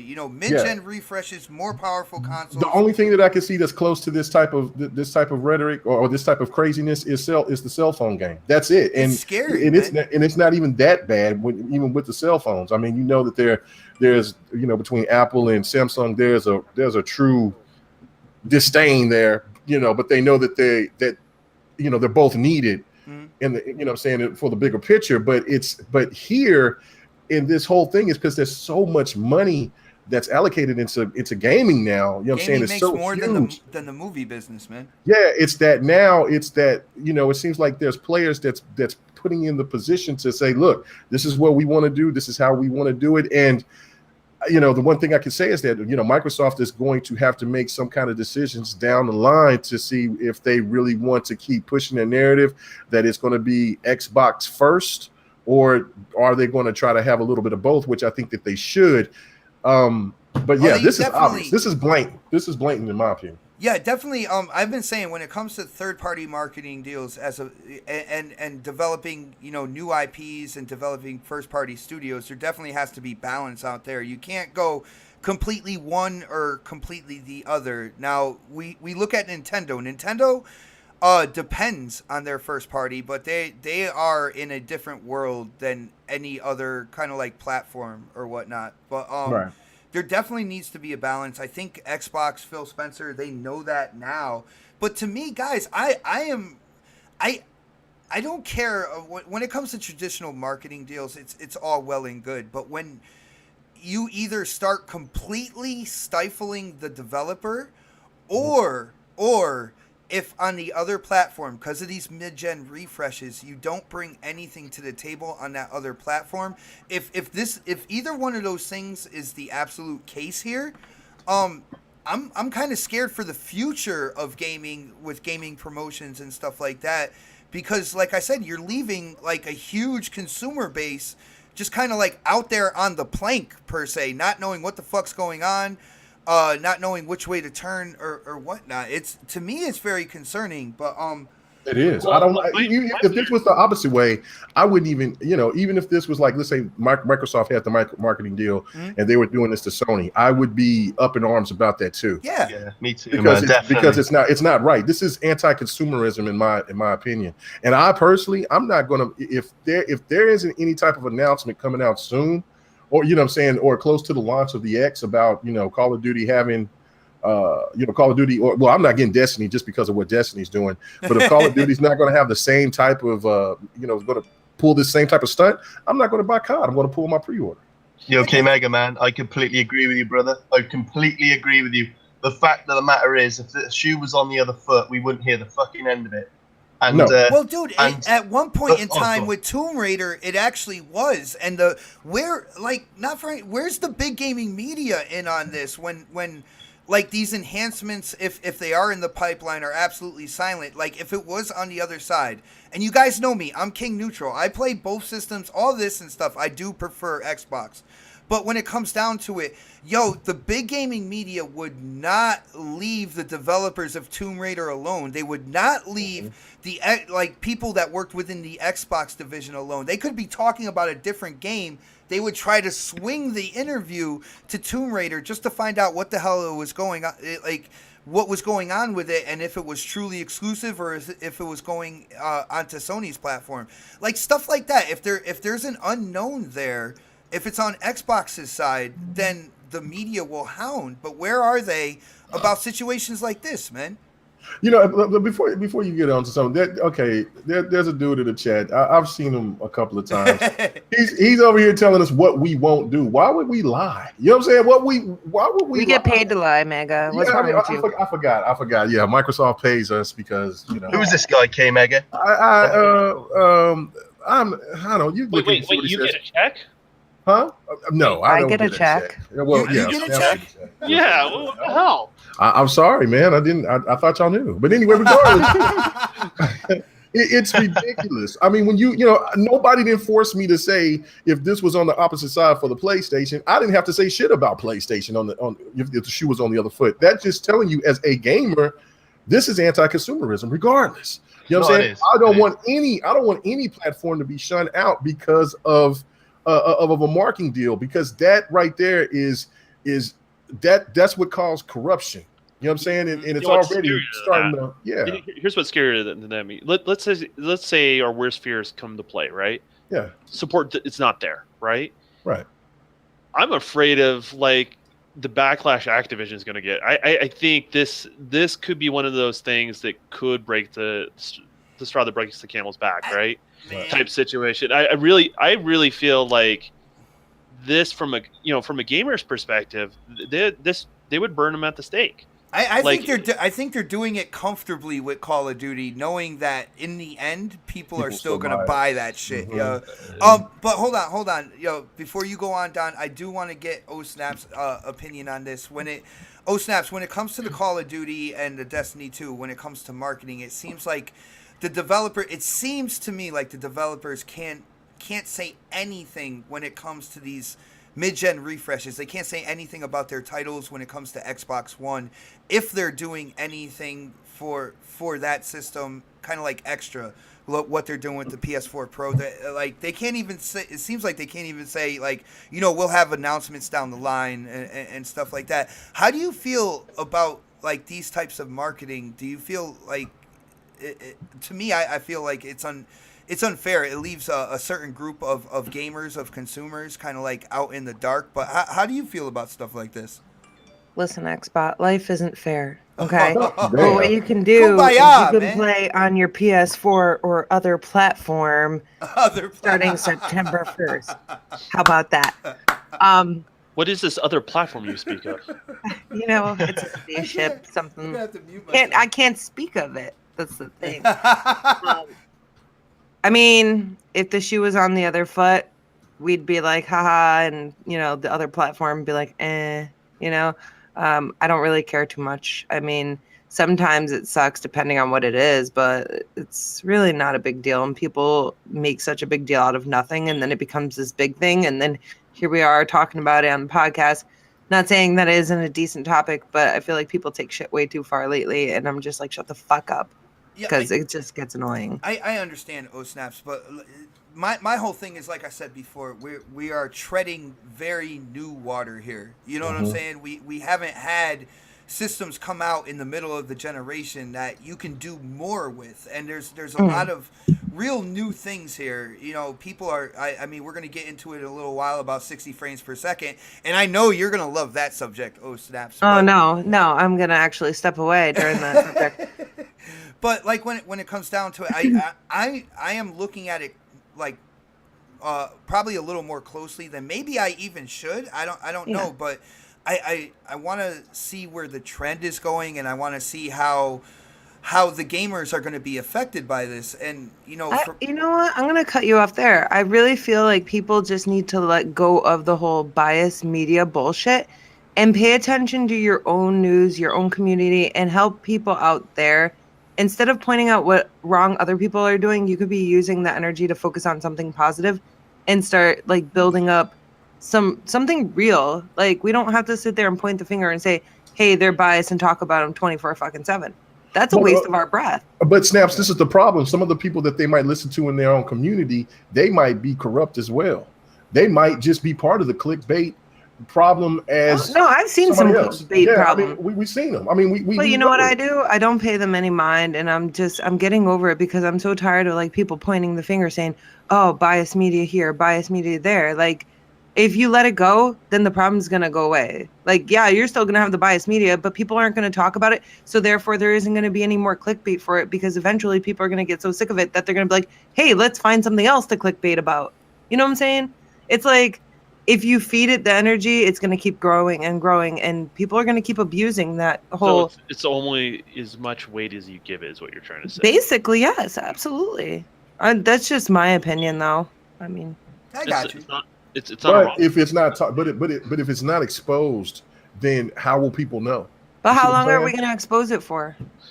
Well, as long as it keeps coming. I mean, that doesn't bring up a good point. Yeah, that brings up a good point. Though it raises concern. It does raise concern. I think we can all agree. Maybe not you, Snap. I don't know, but I think a vast majority will agree that it does raise concern because, like, you know, Sony does have their finger in a few pies with these marketing deals, and like Xbox said, like, or that he was like aiming towards anyway, like, will it stop at interviews? I mean, I can't help but wonder if some of these games are going to be held back. I mean, we already had an announcement with Destiny 2 that they're not going to be supporting the One X or HDR. You know, it's like, really fun of though. That's the thing. Is like the industry is going to push them. It has to push them that direction, right? Because if all your competition's doing it and you're not, you look incompetent. You look straight up incompetent. But then the Xbox One was made incompetent, like for the first 4 years of this generation. I mean, yeah, but that train sways to the developer that is incapable, right? Because you have everybody that's small and big supporting in one particular platform, and you're the only one out in the cold not doing it. So that's what it drives. Like, that's why I'm not overly concerned, right? Like, you know, I say vote with your wallet, but I also think there's these things that people fall back on, like, is basically if the rest of the developing community is doing it and they're not, they're the ones that look incompetent, right? They're the ones that are going to be made fun of, right? And even if it's not even about sales at that point, right? But it's public perception of Activision, right?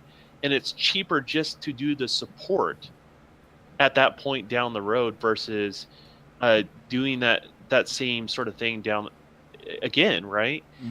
That drives it. So there's other things that drive this sort of stuff. So that's why when people are, I remember when the X right before E3, people were worried, are they going to get support? Are they going to get, like, I remember Xbox guys, and I said, look, competition is going to drive that, right? And we see that, right? We see over hundreds of games being Xbox One X support, and Activision is going to be the one left out. I mean, that's a ballsy risk if they do that, right? I mean, that's real ballsy. But you got to look at it like this, though. This is, like I said, this goes even further. Like, look at Destiny, for instance. If as a PlayStation fan, I would be highly upset that you're telling me that I could get an unlimited amount of, frames per second on PC, but I can't get 60 frames per second on the PS4. You know what I'm saying? Why you can't give me 60 frames per second? That's the thing right there. It goes beyond the whole console war bullshit. It's more of the practices of what that company, what their business is doing. Well, They're with catering Destiny, to- one they're one catering- thing one thing I gotta say with Destiny is on the PC it is an uncapped frame rate. So like I know Digital Foundry went out there with like a $65 CPU and did 1080, 60, and all that good stuff. But it's an uncapped frame But rate. there's so- no excuse for that multiplayer not to be 60. There's nothing on the screen to warrant for it to be 30. No, I was Nothing. just going to say that. A shout out to Jay Fonzarelli. He did a video. Yeah, about- Fonzie did a yeah, Fonzie and Dealer. King's Dealer and Dealer 2, and then Games dude from Broadband Bullies, King's Blood Gaming. He was the first one, and then I seen Fonzie really do his. Oh, okay. Yeah. Yeah. I might have been thinking about Dealer and Colt Eastwood. It might have been another. They probably done it. Well, no, I know Dealer, but I think everybody started talking about it. But when I first seen it, it was from King's Blood, and then it came from Fonzie really. But Yeah. but it's to me, it's like, are you serious? Like there's, if you could make that excuse with the story mode, fine, but that multiplayer is bare ass, and it's not. It is. It's bare ass, and it's not. And it's What is it? A yellow bear ass? It's not even bare ass. It's not that special, but it's just like, come on, man. Look.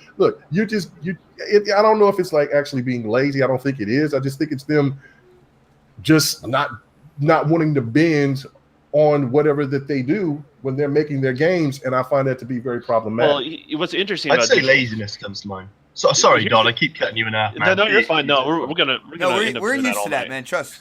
So, no, but the funny thing is, Digital Foundry left out a lot of key details with their comparison. Right? There's nothing wrong with comparing PC and console because guess what? They play the same games, right? We're going to get into that here. I cannot. Yeah, wait I'm to get into sure. that I'm sure we're discussion. going to. I'm antsy about that. But what's interesting though is, and I'm just gonna leave this little bit nugget is, Intel sent their key employees over there to help Bungie code for their chip. Really? So they yes, and so not everyone thinks I'm like making things up. Digital Foundry said it themselves when they went to E3. And so we're getting more into the Digital Foundry thing, but I have a bone to pick with those guys, that's for sure. Oh shit. Well, when it comes down to it, we definitely, I know me personally, I'm keeping an eye on these kind of like quote unquote marketing deals because it's all good. It is all good to have like the commercials with either the PlayStation at the end of it or the Xbox at the end of it. It's good to tout and promote like the features from, whatever marketing deal for whatever company you have. But when you start like completely stifling a developer or you start impacting the game, like you're forced to kind of like not do so much on the other platform in terms of your title. If that starts to happen, man, I feel like we need to group up and we really need to let our voices be heard because that is going to be absolute bullshit across the board. I know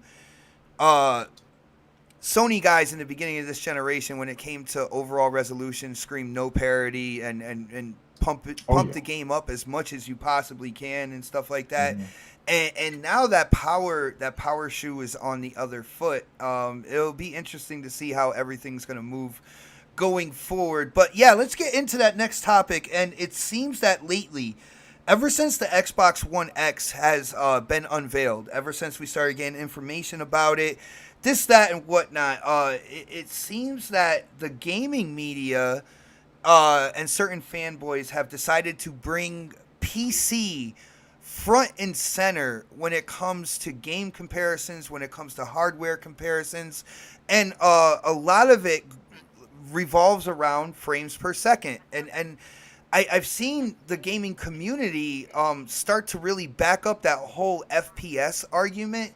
Now, I realize that when it comes to the Xbox One X and when it comes to multiplayer, I feel that Xbox division, they don't want to fracture their community. They don't want to have a game to where the S can only do the multiplayer at 30 frames per second. But if you get the X, you got 60 frames per second. And just that little bit of an advantage. Now, me personally, I don't feel like they should do that. I don't feel like they will do that. But there's people out there starting to call it out, and I think a lot of it has to do with these analysis and the gaming media and whatnot, bringing PC into this. So Mega, you wanted to you really wanted to get in on this, man. So kick it off. What do you think's going on with this whole PC comparison thing? Why do you think this all started, and where do you think it's gonna go, man? Ignorance. I think there's a lot of I really do. I think there's a lot of people that takes people's words, twist them into their own likeness, and then try to come out with a narrative to make their argument look solidified. It's there's always been comparison. And why in the hell, when everything that we do in our lives is always going to be compared to the best things? Case in point, when we talk about the NBA, what's the best team? The champion, right? Golden State Warriors. What do every other team do? They compare their team and how they're going to be formidable towards that other team just to see where they're at. You could be the lowest ranked team. You could be the second best team to see where you're at against the best team in the NBA. Am I right? Or am I wrong? Yeah, well, because when it comes to the NBA, if you do make it to the finals, you're going to have to set up to try to dethrone. I mean, the teams, like, they automatically think that they're going to go against the champion. Right. You know what I'm saying? Unless something really big happens, free agency or whatnot, that team stays intact going into next year, and a lot of teams will base their acquisitions and stuff to try to basically dethrone them.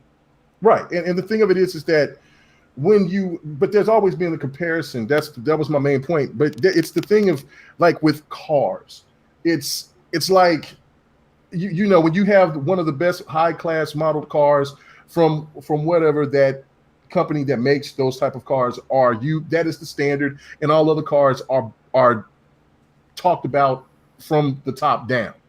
It's the same thing with the PC and with anything else that goes into the gaming, because it's all gaming, it's technology, right? Mm-hmm. So if you look at it from the standpoint of, like, okay, the best PC that's out there in the wild, okay, and you're talking about a console. We all know that the consoles are nowhere near the best PC out there. No. But you want to have something to where to have the barometer to know where does that console stand amongst the PC. Is it close? Is it far? Is it in the middle? Where is it at? And that's all I think that Digital Foundry and other people that have stated something about the power of the X. This is where it's at. It's in the situation of where it's close to the it's got 1440p games.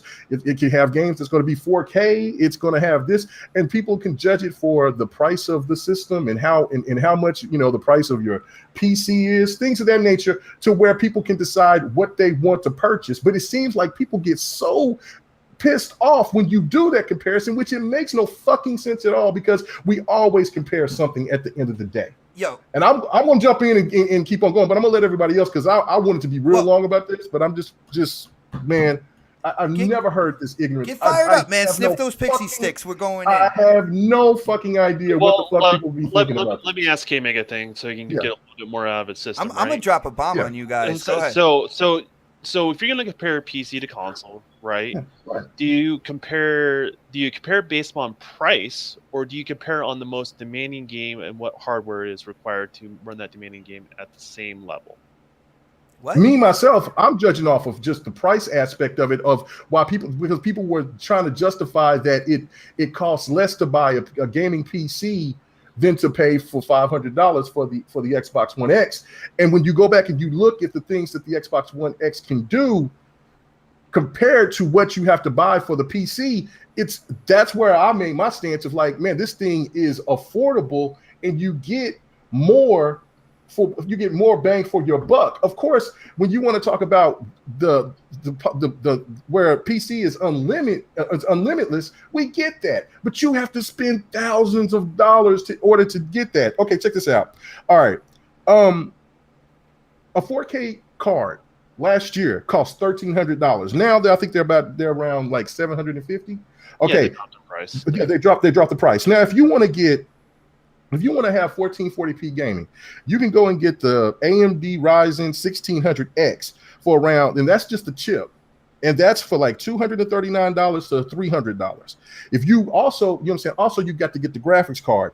That's going to be, if you want to get the GTX 1070, that's going to be $350. If you want to get the 400 RX, that's going to be $400. That costs more than how much the X is by itself. Plus, and these are for the people that talking about, well, you could just build you a PC from scratch. That's just 2 fucking components. You're not thinking and adding anything else. And even if you want to go and just do 1080p motherboard, gaming, memory, power you supply, case. and that still costs more than the Xbox One X. That's all I'm saying in comparison. I'm not even giving a fuck about the power aspect, because if you really want to have more power, the PC can give you that. I'm talking about the affordability. That's my main point. My key thing is you can draw parallels, right? Because you can run Forza Motorsport at the same sort of fidelity on your PC than you also can on your Xbox One X.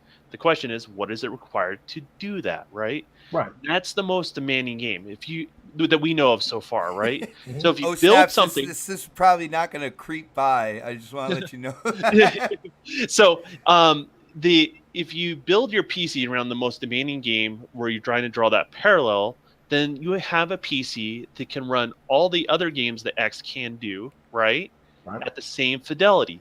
That's a comparable. You guys are feeding into it, man. You guys are feeding into it. Yo, guys, here's the deal. This is what I think's going on, and I want to hear what you guys think, and I definitely want to hear what WelshGamer thinks. I just think the argument is stupid. All right, now, beginning of this generation, the argument was resolution. When you're talking about console war stuff, they were talking resolution, which I didn't give 2 shits about. I had my Xbox One, day one. I've had a blast playing the games on it, right?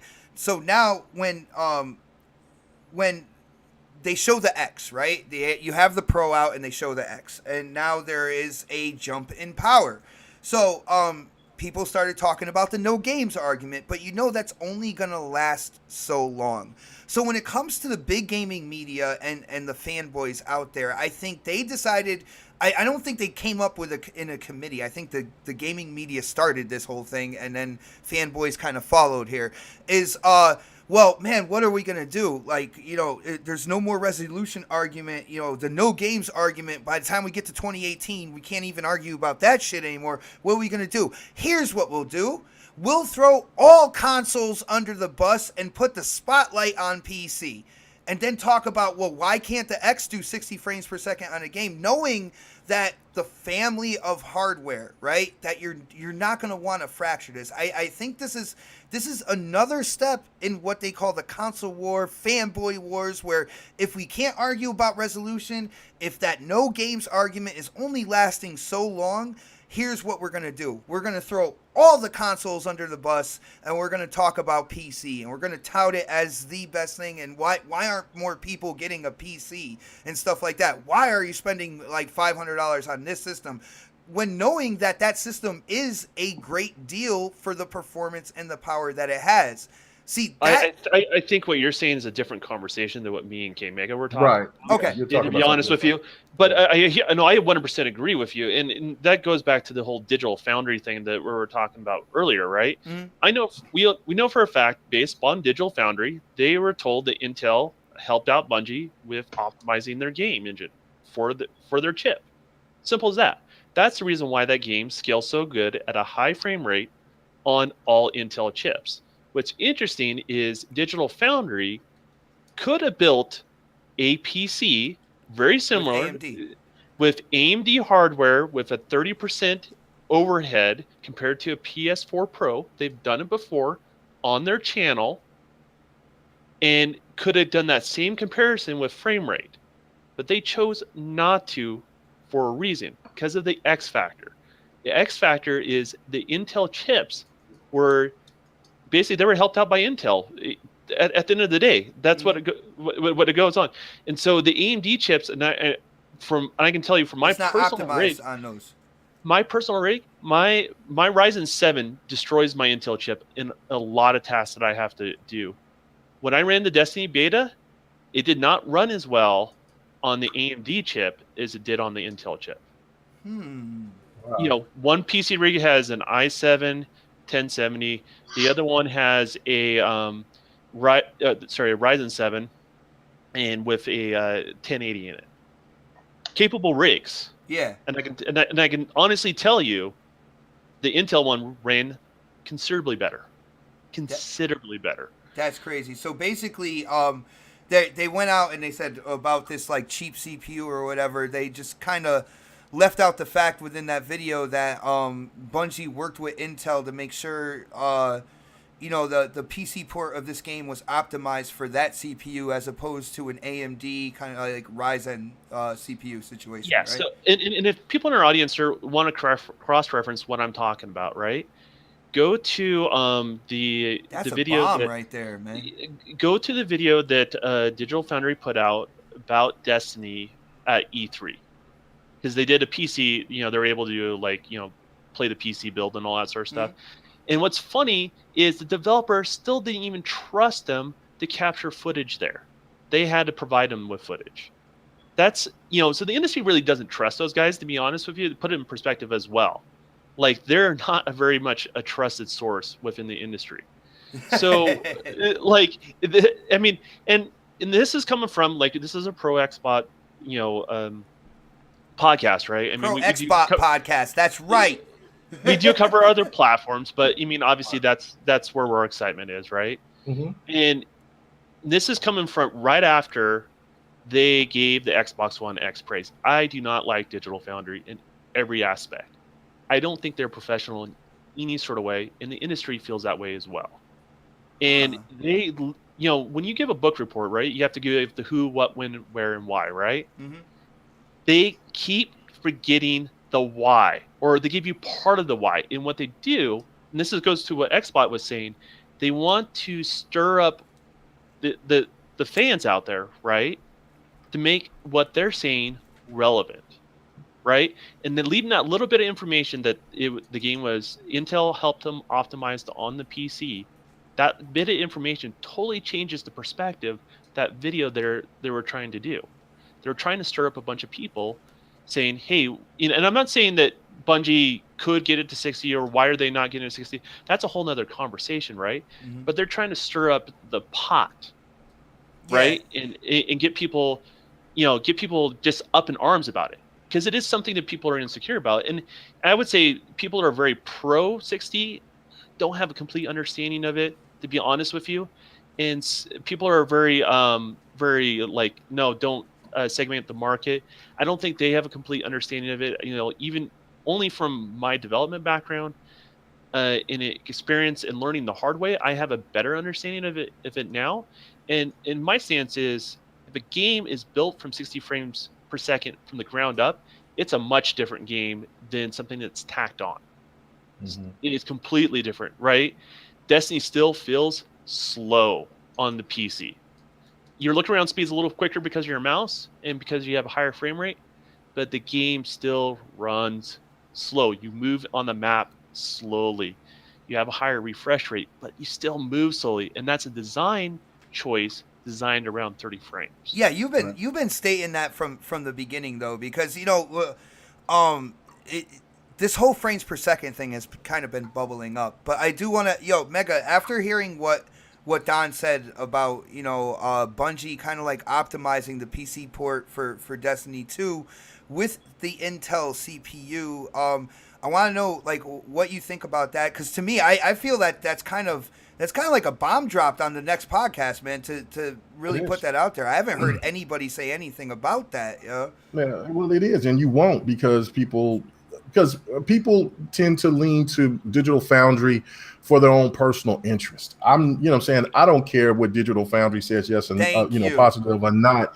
I'm saying, you appreciate them saying something positive about. They need to lie in it for a while. Yeah, about Tomb Raider, but then my whole thing about the comparison issue was my whole objective was like, this is ridiculous. So we can't do comparisons anymore. Are you kidding me? You go back, like I said earlier, you go back to when the launch of these consoles came out, they included PC into those pictures. I didn't hear anybody saying that then. You got people that's complaining and saying, well, what about 4K televisions that you had to spend for? What about 4K monitors? Because if you got a 4K television, a 4K PC, you're going to have a 4K monitor, and those bastards cost a lot of money. You know what I'm saying? So the thing is, this is like, look, like just want a game on 1440p. You can go to Newegg and look this up yourself, or you can go to this site called PC Game Haven. I was looking for all types of different price ranges and try to find good deals. You know what I'm saying? For 1440p gaming, guys, $1,200, and that's for every component except for the monitor. Nice. And You know I feel, I was just going to say, Mega, I feel like comparisons are healthy. I think what's going on right now is people are using it for a certain narrative, right? Yes. And that's where I feel like this whole thing has gone wrong. One more thing. Go ahead. This is one thing that's really crazy to me as well. You have a ultra PC. I said this last night on GRG. You have an ultra PC. So basically, let's say you have a Bentley. You have the Rolls Royce. You and Mooch with these car analogies, man. Well, I'm just saying, you have a Rolls Royce, and then all of a sudden you see a Dodge Challenger roll up the special. No. We're talking about we're talking about the Xbox One X. No, we ain't saying no whack ass Dodges. We're talking about the Dodge Challenger. You know what I'm saying? And then you pull up the Dodge Challenger, come out. This is special editions, got all the stripes, it's the Hemis, all of that hot shit, right? And then all of a sudden, the person with the Rolls Royce is going to feel like they're insignificant because, or they're going to be in their feelings because they're looking at a damn Dodge.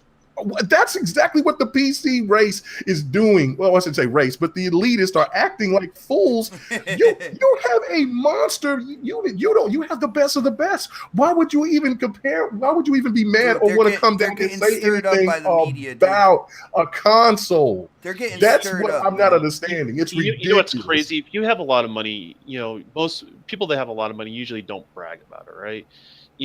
Somebody has a huge house or a good job, they don't go around bragging about it. I don't know the kind of people you know. But no, like real people that I know. People that really are rich. You know what I mean? Like the filthy rich. Like the humble people don't. But anyways, continue on to your point. You hear what I'm saying, right? Yeah.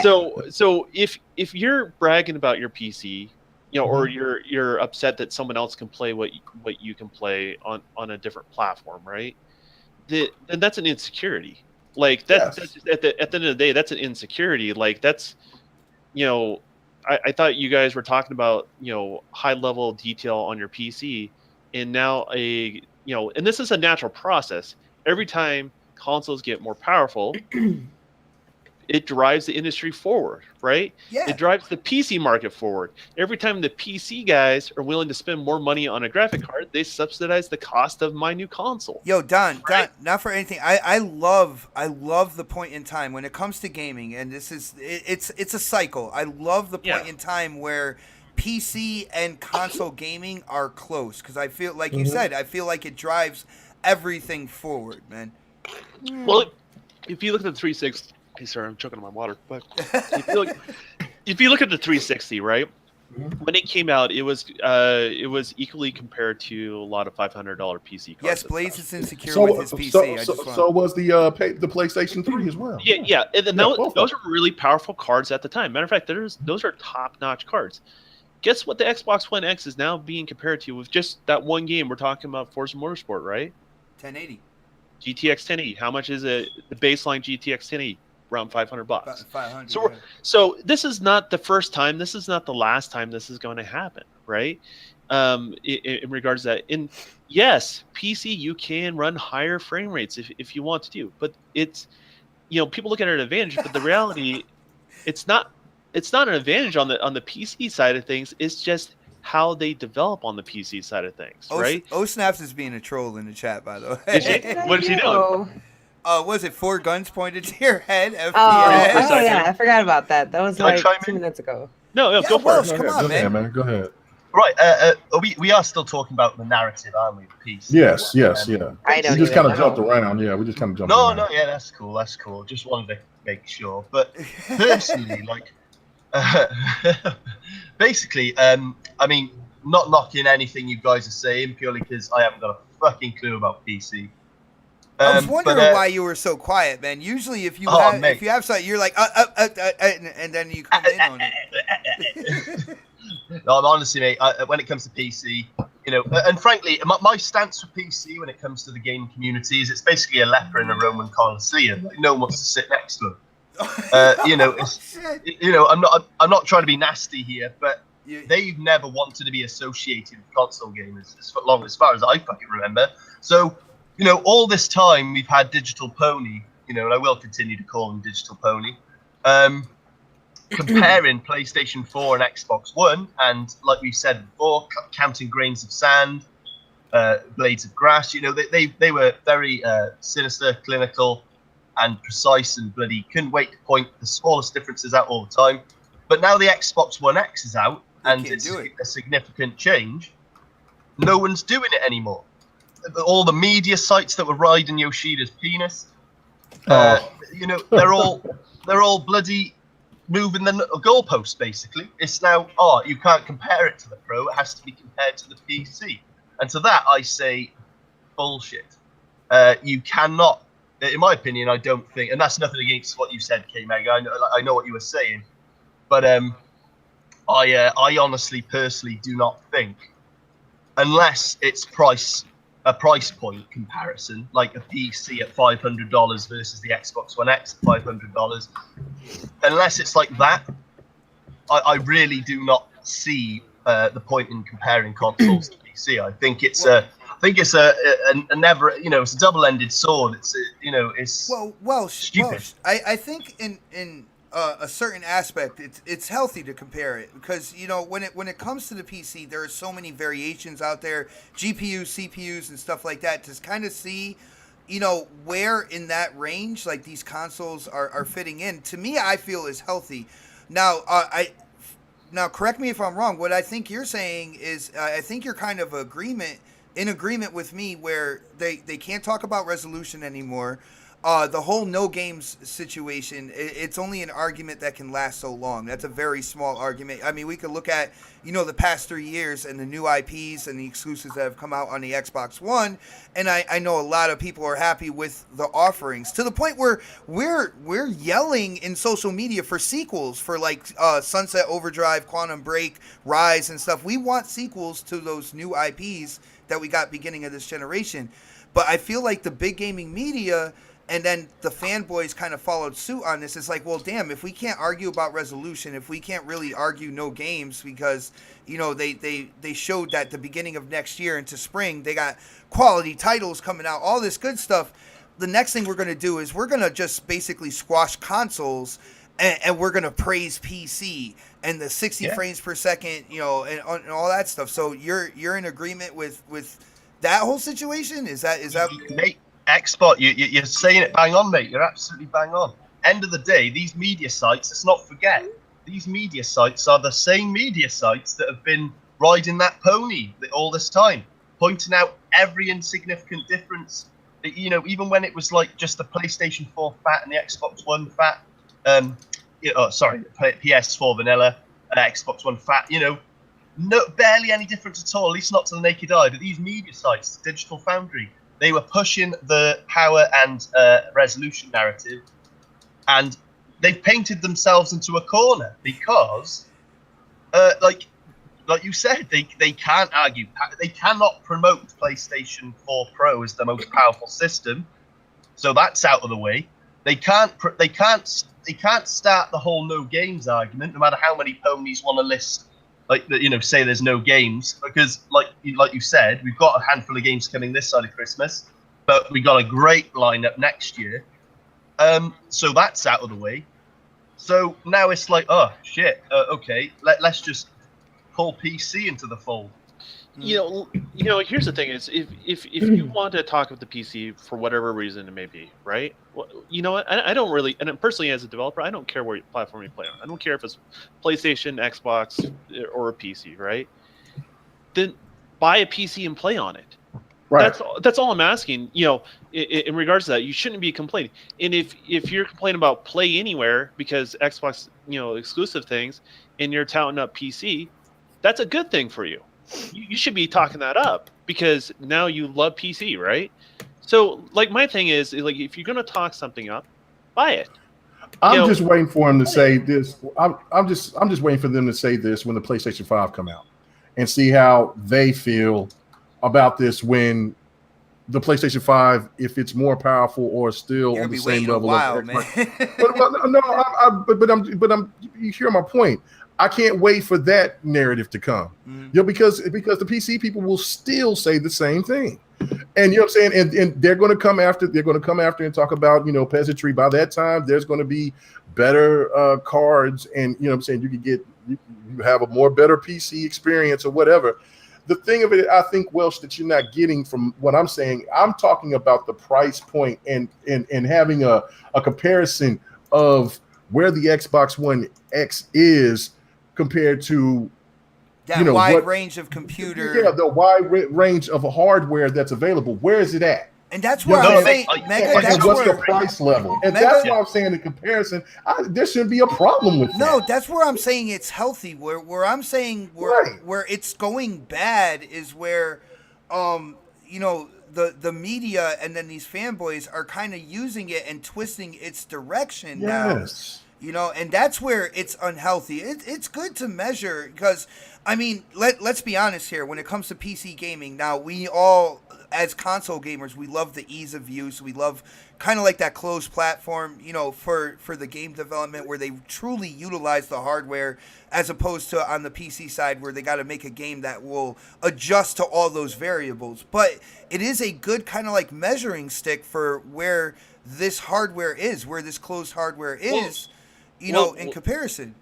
Sony does it when they're developing their hardware. Microsoft does it when they're developing their hardware. They target certain specifications that are out there on the market. So why is it not okay? Why is it okay for them to do it, but it's not okay for the consumer to do it? Yeah. That's not fair.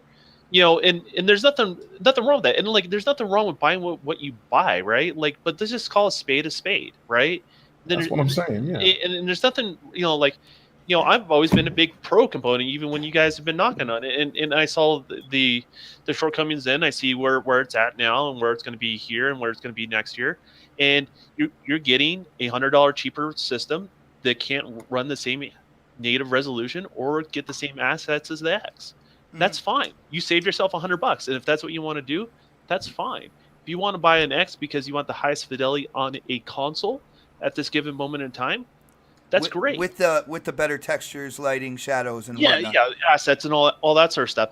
And you know what? And if your PC rig that you built up 3 years ago is on an X level now, there's no reason to be upset. You got 3 years out of your hardware, right? There's new hardware that's getting cheaper all the time on PC. Like the price that what AMD is going to be doing. I'd say thanks to AMD, man. Yeah. Like PC guys, they have a bright future ahead of them, right? Like they really do. Like if they care about the whole power narrative, right? So, at the end of the day, like I don't understand where this argument is coming from. Like let's just call a spade a spade. It is where it is, and let things just kind of play out because not everyone's going to buy a console based on pure power, right? The thing is, though, Don, I completely agree with you that like preference is key. Like whatever platform, whether you're a PC gamer, I'm totally with you on that. Like whatever you want to play on it. I'm cool with you.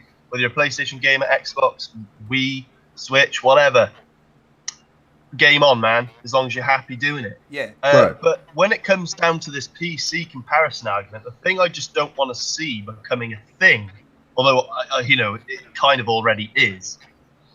I just want consoles to stay in their lane, man. I know we're all gamers. We're all in the same pool, whether you're in the shallow end or the deep end. We all swim in the same fucking pool here.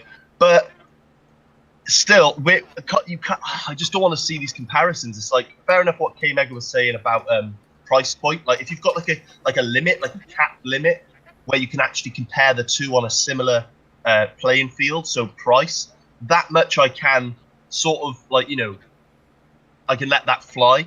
But when you see these articles that are saying the Xbox One X can be compared to a high-end PC, it's like, that's so bleak. It's like, I don't like how open-ended that is. I don't like. Well, it's not open-ended. People keep leaving certain details out, right? That's like for making their argument or making their point or trying to prove to somebody or that they should buy a PC, right? Like, and I'm not coming from that direction. I'm saying if you want to buy a PC, buy a PC. The advantages are there. Everyone kind of knows it by now what it has to offer, right? Mhm. And everyone knows what consoles have to offer. What I'm saying is you can draw those parallels because you can take the most demanding game that's going to be running on the X, run the same stats on a PC, and then that's what it would take to get the same experience across the board, right? Because Xbox One X is going to have multiple games. That's how you can draw a parallel. And you can do the same thing with the PlayStation 4 Pro. You really can, in regards to that, right? And that's where if you want to make a comparison, that's where you got to make a comparison. And when I say a high-end PC, and that's subjective, right? Like what you're saying, like what is a high-end PC? Because there's people building machines that can do 16K with a bunch of It's playing with people's heads. For Titans. Well, okay, but see, the thing of it is that like from when you read articles from PC places, or when you hearing about what's comparable to a high-end PC, what's not, like I'm saying, they say like anything from 1080p on up is considered a high-end PC compared to everything else down from 720p less is a low-end PC. So that's the thing. But people automatically get in their head that when you say high-end PC, you're talking about a 4K, super Titan 12 gigabytes, I'm saying, or terabytes, pterodactyls, whatever the fuck that shit's called. It doesn't, I'm saying, the thing of it is that nobody is saying that. We're just going by what it's, I'm saying, the price. My point is about price range. And when I get people saying that I'm talking about, I shouldn't compare. I should compare that. Why not? Because I'm talking about price. I'm not talking about the power. No, that's Mega. That like makes... I said, that's absolutely fair. That is people. fair. People are absolutely ridiculous over this shit. Hold on. Don, real quick. I just want to address our boy Stick Figure in the chat. He's like, spend so much time talking about fucking fanboy. Who cares what they think and say? Here's the deal. See, I wanted to bring this out here. I wanted to bring this topic to the show because I've seen a bunch of people within the gaming community kind of line up behind the twisted direction of these PC analysis when it comes in comparison to the X. And I don't want people to kind of like play the rat to somebody's like Pied Piper. You know what I'm saying? I don't want the community to follow along in this line when this line, like I said, it's a twisted direction. When talking about the analysis, K Mega is right on the dot when he talks about price point. Don is really he's on point when it comes to like, the PC, it's a great gauge to see where the hardware is and stuff like that. But there are people that are using these analysis in the gaming media and the fanboys or whatnot to spin this in the wrong direction. And I care about the gaming community, and I want to make sure that people don't follow this suit. I've heard a lot of people, because of these PC analysis, that are now starting to say, well, Xbox has the power to, like, the Xbox One X has the power to do 60 frames per second. Who gives a shit about what the S can do? I want my 60 frames per second. And it's like, it spills over not only to the X, but it spills over to the Pro as well, right? Exactly. Because if you look at like what Digital Foundry just did with their last video and in their assumptions, right? They intentionally try to mislead not only the X consumers, right? The PlayStation 4 Pro consumers. They are trying to stir up shit, right? At the end of the day, that's what they're trying to do, right? Because they stir up shit, people go to their site, people are emotionally invested in the 60 frames per second thing, like way more than they should be. And because of that, they get that emotion out of you, right? And they get people get angry on Twitter, right? Like and it makes them relevant. So like, Bot is correct. Like, it is a Pied Piper thing. I just gave one example of behind the scenes that you can verify with Digital Foundries themselves, right? That's going on. So I mean, it is one of those things. Like, there's nothing wrong with comparing if you want to buy a PC, or if you want to see where your PC is at versus console. There's nothing wrong with, if you want to look at it from a price point or see what it would take to match.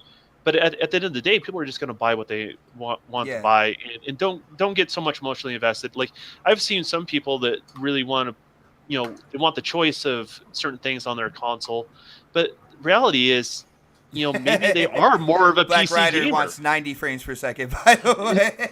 Yeah, exactly.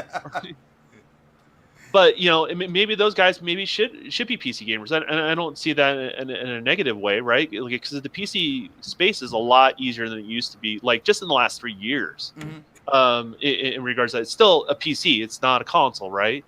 But it's a way more friendly than it has been in the last 3 years. So, like maybe now is a good time for them to hop in.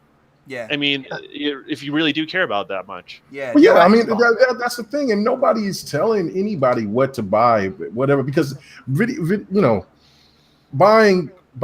invested into gaming is also an expensive hobby, and it's also about what your preference is, what you like, what you don't like, what you want to get involved in. We have more options now than in any other generation, man. We should be happy. Like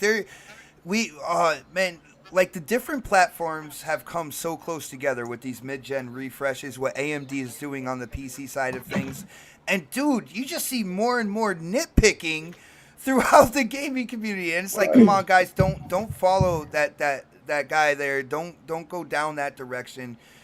Play what you want to play on and stuff like that. I mean, the future looks bright in my opinion when it comes to the gaming industry for all the platforms, yeah.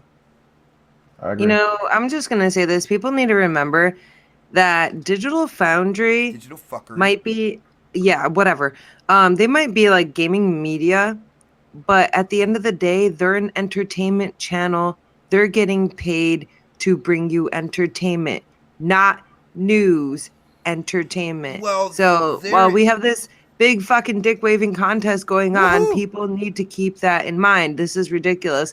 And like, they are creating the separation between people, and it's ridiculous. This whole generation, wouldn't you agree? Huh? This whole entire generation, all the turmoil, all the fuel added to the fire with what's been argued amongst core fans, it stems from them.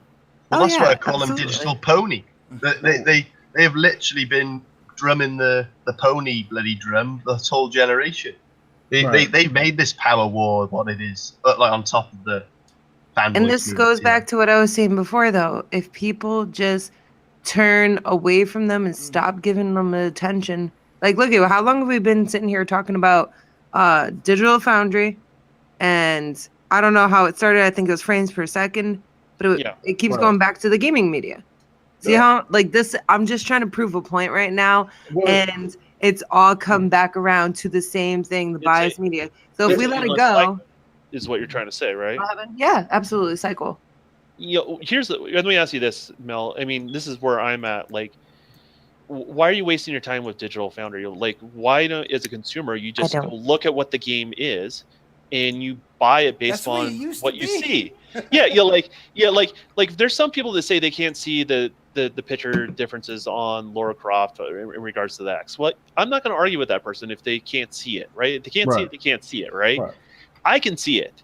I can point it out, and I can circle the areas everywhere where it is different, right? But at the end of the day, that's not my job, right? Your job as a consumer is to see if the product earns your dollar, right? Right. And so if you can see the difference in an X, get an X. If you can see the difference on whatever PC card you want to buy, you buy that PC card, right? So like, I don't know. That's just my point. I don't know if you guys agree with me on or not, but if I don't know, I'll give you your guys' take. Yeah, on that. no, definitely, dude. I think we've pretty much gone and we fleshed out a topic I feel we had to talk about. I feel like it's an important thing. It's something that I've seen more and more YouTubers get involved in. I've seen more and more people in social media. And like I said, I just want to, I wanted us to get out there, share our opinions before, like, everybody, because how they did with the resolution war and all that good stuff with the console war, everybody just followed along with resolution and stuff like that. I'm trying to catch it before it gets to that point. And I think everybody on the panel, our special guest, Welsh, I think you guys really had some good opinions. Is there anything you guys want to kind of top off on this before we start doing our plugs and everything like that, guys. Well, I just want to say one thing. It makes a lot of people look silly at the end of the day because for 1 minute you could talk about frames per second and how important it is to you, but then you'll be one of the first people to go buy Destiny. You have a You know, point. you know what I'm saying? And then like it just or for instance, you could talk about how powerful how much graphics mean to you, or resolution, or your high-end PC, whatever. But then you're the first one to play Dota or League of Legends all damn day, and that's not a graphical powerhouse game. You see what I'm saying? Yeah. So it is a ridiculous argument altogether. Look. You know what I'm saying? We are excited about the X. Get over it. You're excited about your gaming rig. We understand that. Anybody don't like that? Get over it. There are people that enjoy their PlayStation Pro. People pissed off about that. Get the fuck over it. For people that have the Switch and people think it's not a console, it's just a peripheral to them. Get the fuck over it. They like it. Yeah. You know what I'm saying? At the end of the day, man, let's just fucking game, man. Yeah, you know what exactly, I'm saying? man. And the Xbox One X is day one. Nice. So, Anybody else have anything to top off this topic? I do want to shout out Stick Yeah. Figure. Just one second, Welsh. I'll definitely let you do that, but I do want to shout out Stick Figure in the chat. He said game reviews are less popular now than digital analytics, and it's a joke. And dude, Stick, I agree with you 100%. What do you have to say, Welsh? No, just to put the nail in the coffin on this particular topic. I basically my bottom line, like everything I've said, without beating the same horse, I still think, but I just don't want to see the media spin this whole like Xbox compared to PC thing. I mean, regardless of whatever, it's just bottom line. We've been comparing the PlayStation and Xbox for however many years. People were more than happy for them to compare those, and now all of a sudden they're changing the narrative because it's not in PS4's favor. In my opinion, I just think they should keep doing as they were doing because we had to suffer at the hand of Digital Foundry pointing out every flaw. So I reckon it should karma comes around to bite you. I don't think Sony should be let off that easily. I reckon they should just keep. I just think they should be chased down the road by the farmer with the bloody rifle. It's like fucking hell. Well, my came into my. Well, when it comes down to it, like we've dealt with this. We were day one Xbox One, people. We've played games throughout these 3 years, throughout the whole resolution and stuff like that. And guess what, guys? No matter what analysis when it came to the games on PlayStation and Xbox One, I had fun playing my games on my Xbox One, and that's pretty much all I care about. You know what I'm saying? So that is the bottom line. We're going on, when it comes to the Xbox One S and the PS4 Pro, if you have fun playing games on your Pro, then it's no problem, Like, I'm going to have fun on all the systems we have in the house, and I'm going to play the widest assortment of games I've probably ever played throughout my life, and I am excited for that. But guys, we did go over as usual because I am trained by Mooch and Crossfire to do that.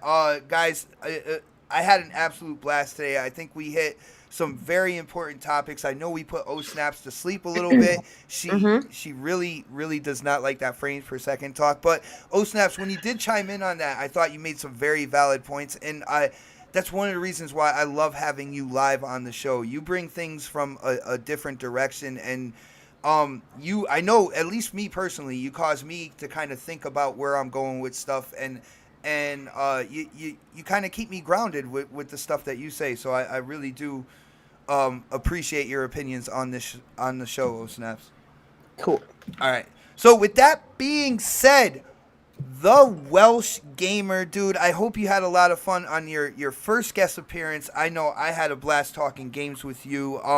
I hope you don't become a stranger, and I hope you leave it open to possibly come back on the show. We do have to get our plugs in, man, so why don't you let people know about your YouTube channel? I do have it in the description below. Your podcast, all that good stuff, dude. Oh man, thanks guys for having me. I really I was really looking forward to this, and I really enjoyed it. And Xbot, you were bang on the money. Your last comment before the topic ended about gaming being fun. Bottom line, all this talk, we have fun talking about it, but bottom line, gaming is all about having fun.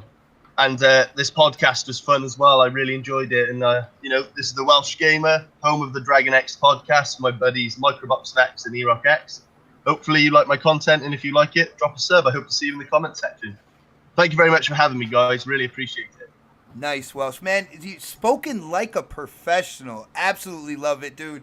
And I can assure you I'll definitely come back if you'll have me. I loved it. Nice. Dude, I had an absolute blast, man. Door is definitely open. We will be talking. Like I said, just don't become a stranger, man. We will never, get in. mate. Never. We will get in on. We go back to the Wii game here, streets, man. The Facebook gaming streets. Facebook gaming Wii game here, sad. Post street. Beautiful. Oh, Beautiful. Yo, snaps. Like I said, again, man, I love having you on the show live. I love the kind of the direction that you bring certain topics, stuff like that, and keeping me kind of grounded in what I think and everything. It is time for those plugs. So, snaps, why don't you let people know where they can find you? The podcast on Wednesdays, your channel, all that good stuff. Well, thanks for having me on tonight. I know it's not often I get to come on here, but I do enjoy giving a bit of a different perspective as far as the gaming and media and all that stuff goes. And I know there's a couple of people in the chat that agree with me. There's a couple that don't. And that's what we're here for. We're all here to have an opinion. And I just want to see people get along. I know that sounds really fucking stupid, but at the end of the day, I do it. Like at the beginning of the podcast, I was telling people, hey, you can suck my dick. And now I'm just like, let's all get along, kumbaya and shit. Yeah. My lord. It's been a lot of fun. You guys can check out my channel, subscribe, and on Wednesdays, I do this little podcast called Coffee Casuals and Consoles. We have a really great crew. It's a lot of fun. It's on at 10:30 a.m. Eastern time. And yeah, you can find me on Twitter at GirlsCanGame22 and Xbox, PlayStation, all those places. But yeah, follow me on the Twitter. It's the best way to reach out to me. Nice. And thank y'all. For Coffee Casuals. You're a cool girl, Snap. You're a cool girl. Thank you so much. No Coffee problem. Casuals and Consoles, if the topic is still relevant, I might be going in on Boom and Sonic this Wednesday, so it's definitely it could. Wait, be... you going in on Sonic Boom? Yeah, they're gonna start a podcast called Sonic Boom. Oh, and I just want to point out in the chat, Brian Baker says Team Mel, so everybody go hashtag that Team Mel. Oh okay. Shoot! Hit Twitter, Team Mel, tag. Make all me feel important, even though I already do. Nice. Oh, nice. and I want to let anybody know if Xbox is working tonight. I know I'm dragging this out. If it is working, because right now the messaging ain't working, but hopefully we can have a little community COD combat going on. So feel free to join the party. I'm going to have open party if it works, guys. I'm going to download my beta now once we get off here. Oh, did you already get the code? Yeah. Nice. I'll shout out to Neon Synthesis. He sent it to me, so big thanks. Thank you very much, dude. Hey, guys, tell me how it is. Nice. Tell me how the other Someone platform else had a code, Don. You could have had one, but you didn't claim it. Is it for the other platform? No, it's actually for the other one. Okay. And the other one. Yo, Mega, why don't you come in here, man, and kind of even everything out here, pull out that scroll, and let everybody know where they can find you and, all the shows you do and such. All right, man. You can go and catch out K Mega, the infamous one, on Friday nights on the GRG podcast, right after Crossfire. You can check me out here, of course. You can check me out on BGST.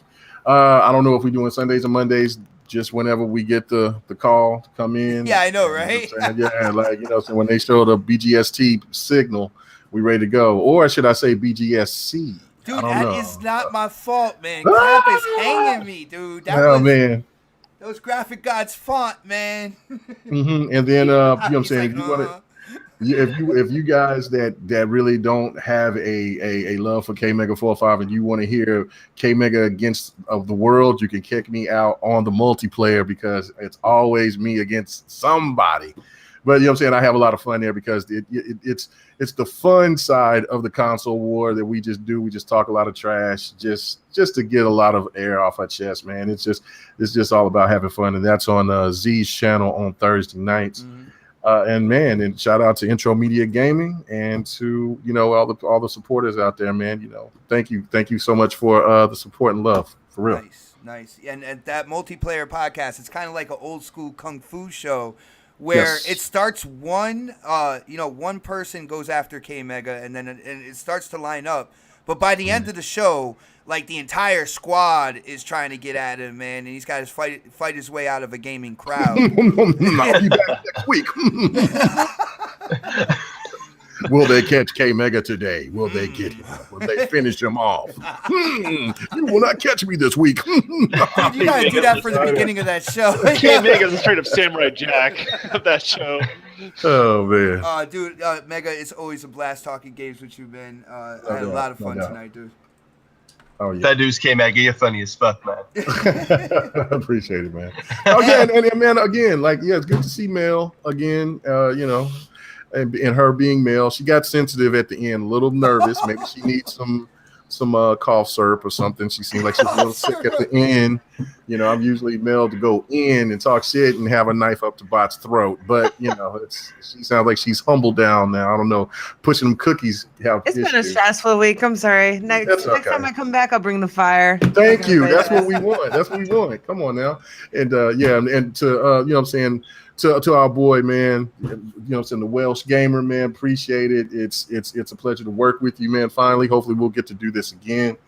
And what I'm saying? So yeah, it's a lot of fucking fun. Let's do it. Nice. No, I appreciate it, dude. See, I think Mega is trying to stretch his kind of like plugs and his outro out because he knows that the Don is next, and he's trying to kind of overlap, man, and steal the Don's thunder here. But he's trying to extend his plugs because he's got a receding hairline. What's going on? I do. I'm bald headed. Yes, I shave, man. The gloves are off. No, I know. I'm bald headed, man. That's cool. I shave my head too, so like me and K are in the same boat. But but that being said, there's people saying they would give me codes. Follow me with the my Twitter handles down below. Tell me basically the code, not the code in the thing, but just tell me to follow you, and I'll follow you, and then you can DM me, and I will continue to follow you after you send me the code as well, because I don't unfollow people. So nice. So Don, you're going to get in on Call of Duty tonight? You know what? If there's a code coming my way, I will do it. Absolutely. Oh, tonight. So yeah, join in on the fun, brother. You never know. That might win me over. Sucks. I had a code that I was trying to. I had an extra code and I gave it to Lady Foxfire, and then she comes, sorry, somebody else gave it to me, and I'm like, oh shit. So it sounded like that. Yeah, you didn't use the code then.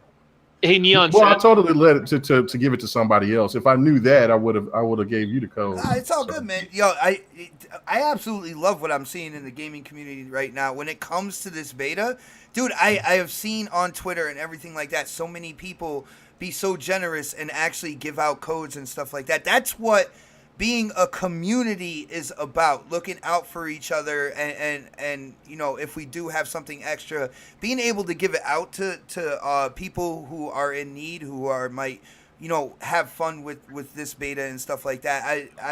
I am proud of everybody out there in the community that is doing stuff like this. It is absolutely awesome to watch. Yeah, it's awesome. And so if anybody wants to get me the full game, I'm not going to get mad at you. I'm just throwing that out there.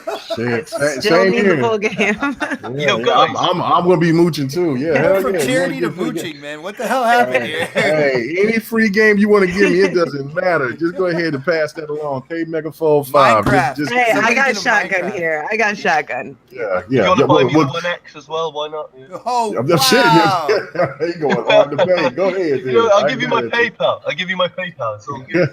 Yo, Neon Synthesis, I understand, people get 2 codes and stuff like that, but people can be greedy fuckers sometimes and not, like, the way the community gets together and, like I said, looks out for each other.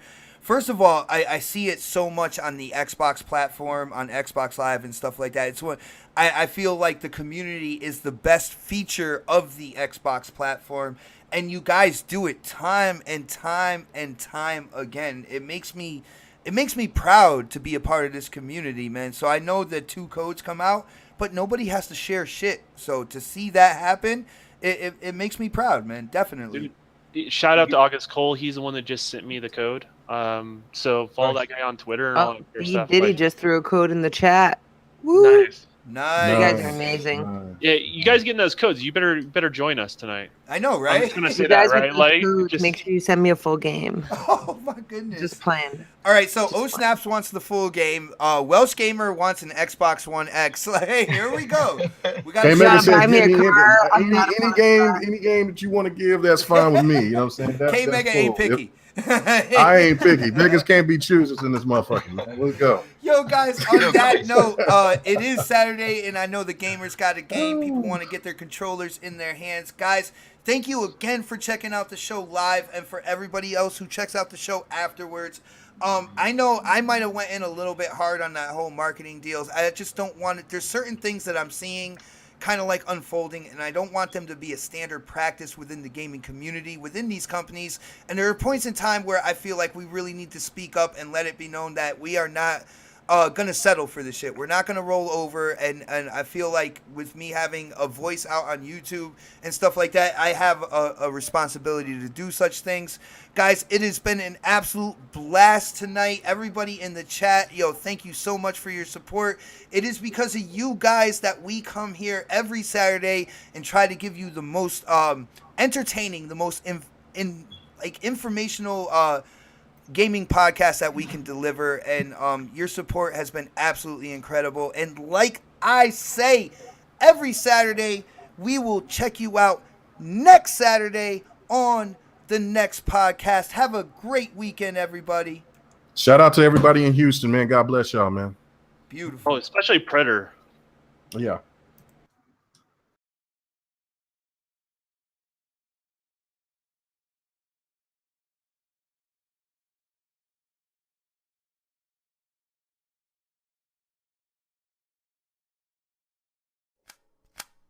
We got to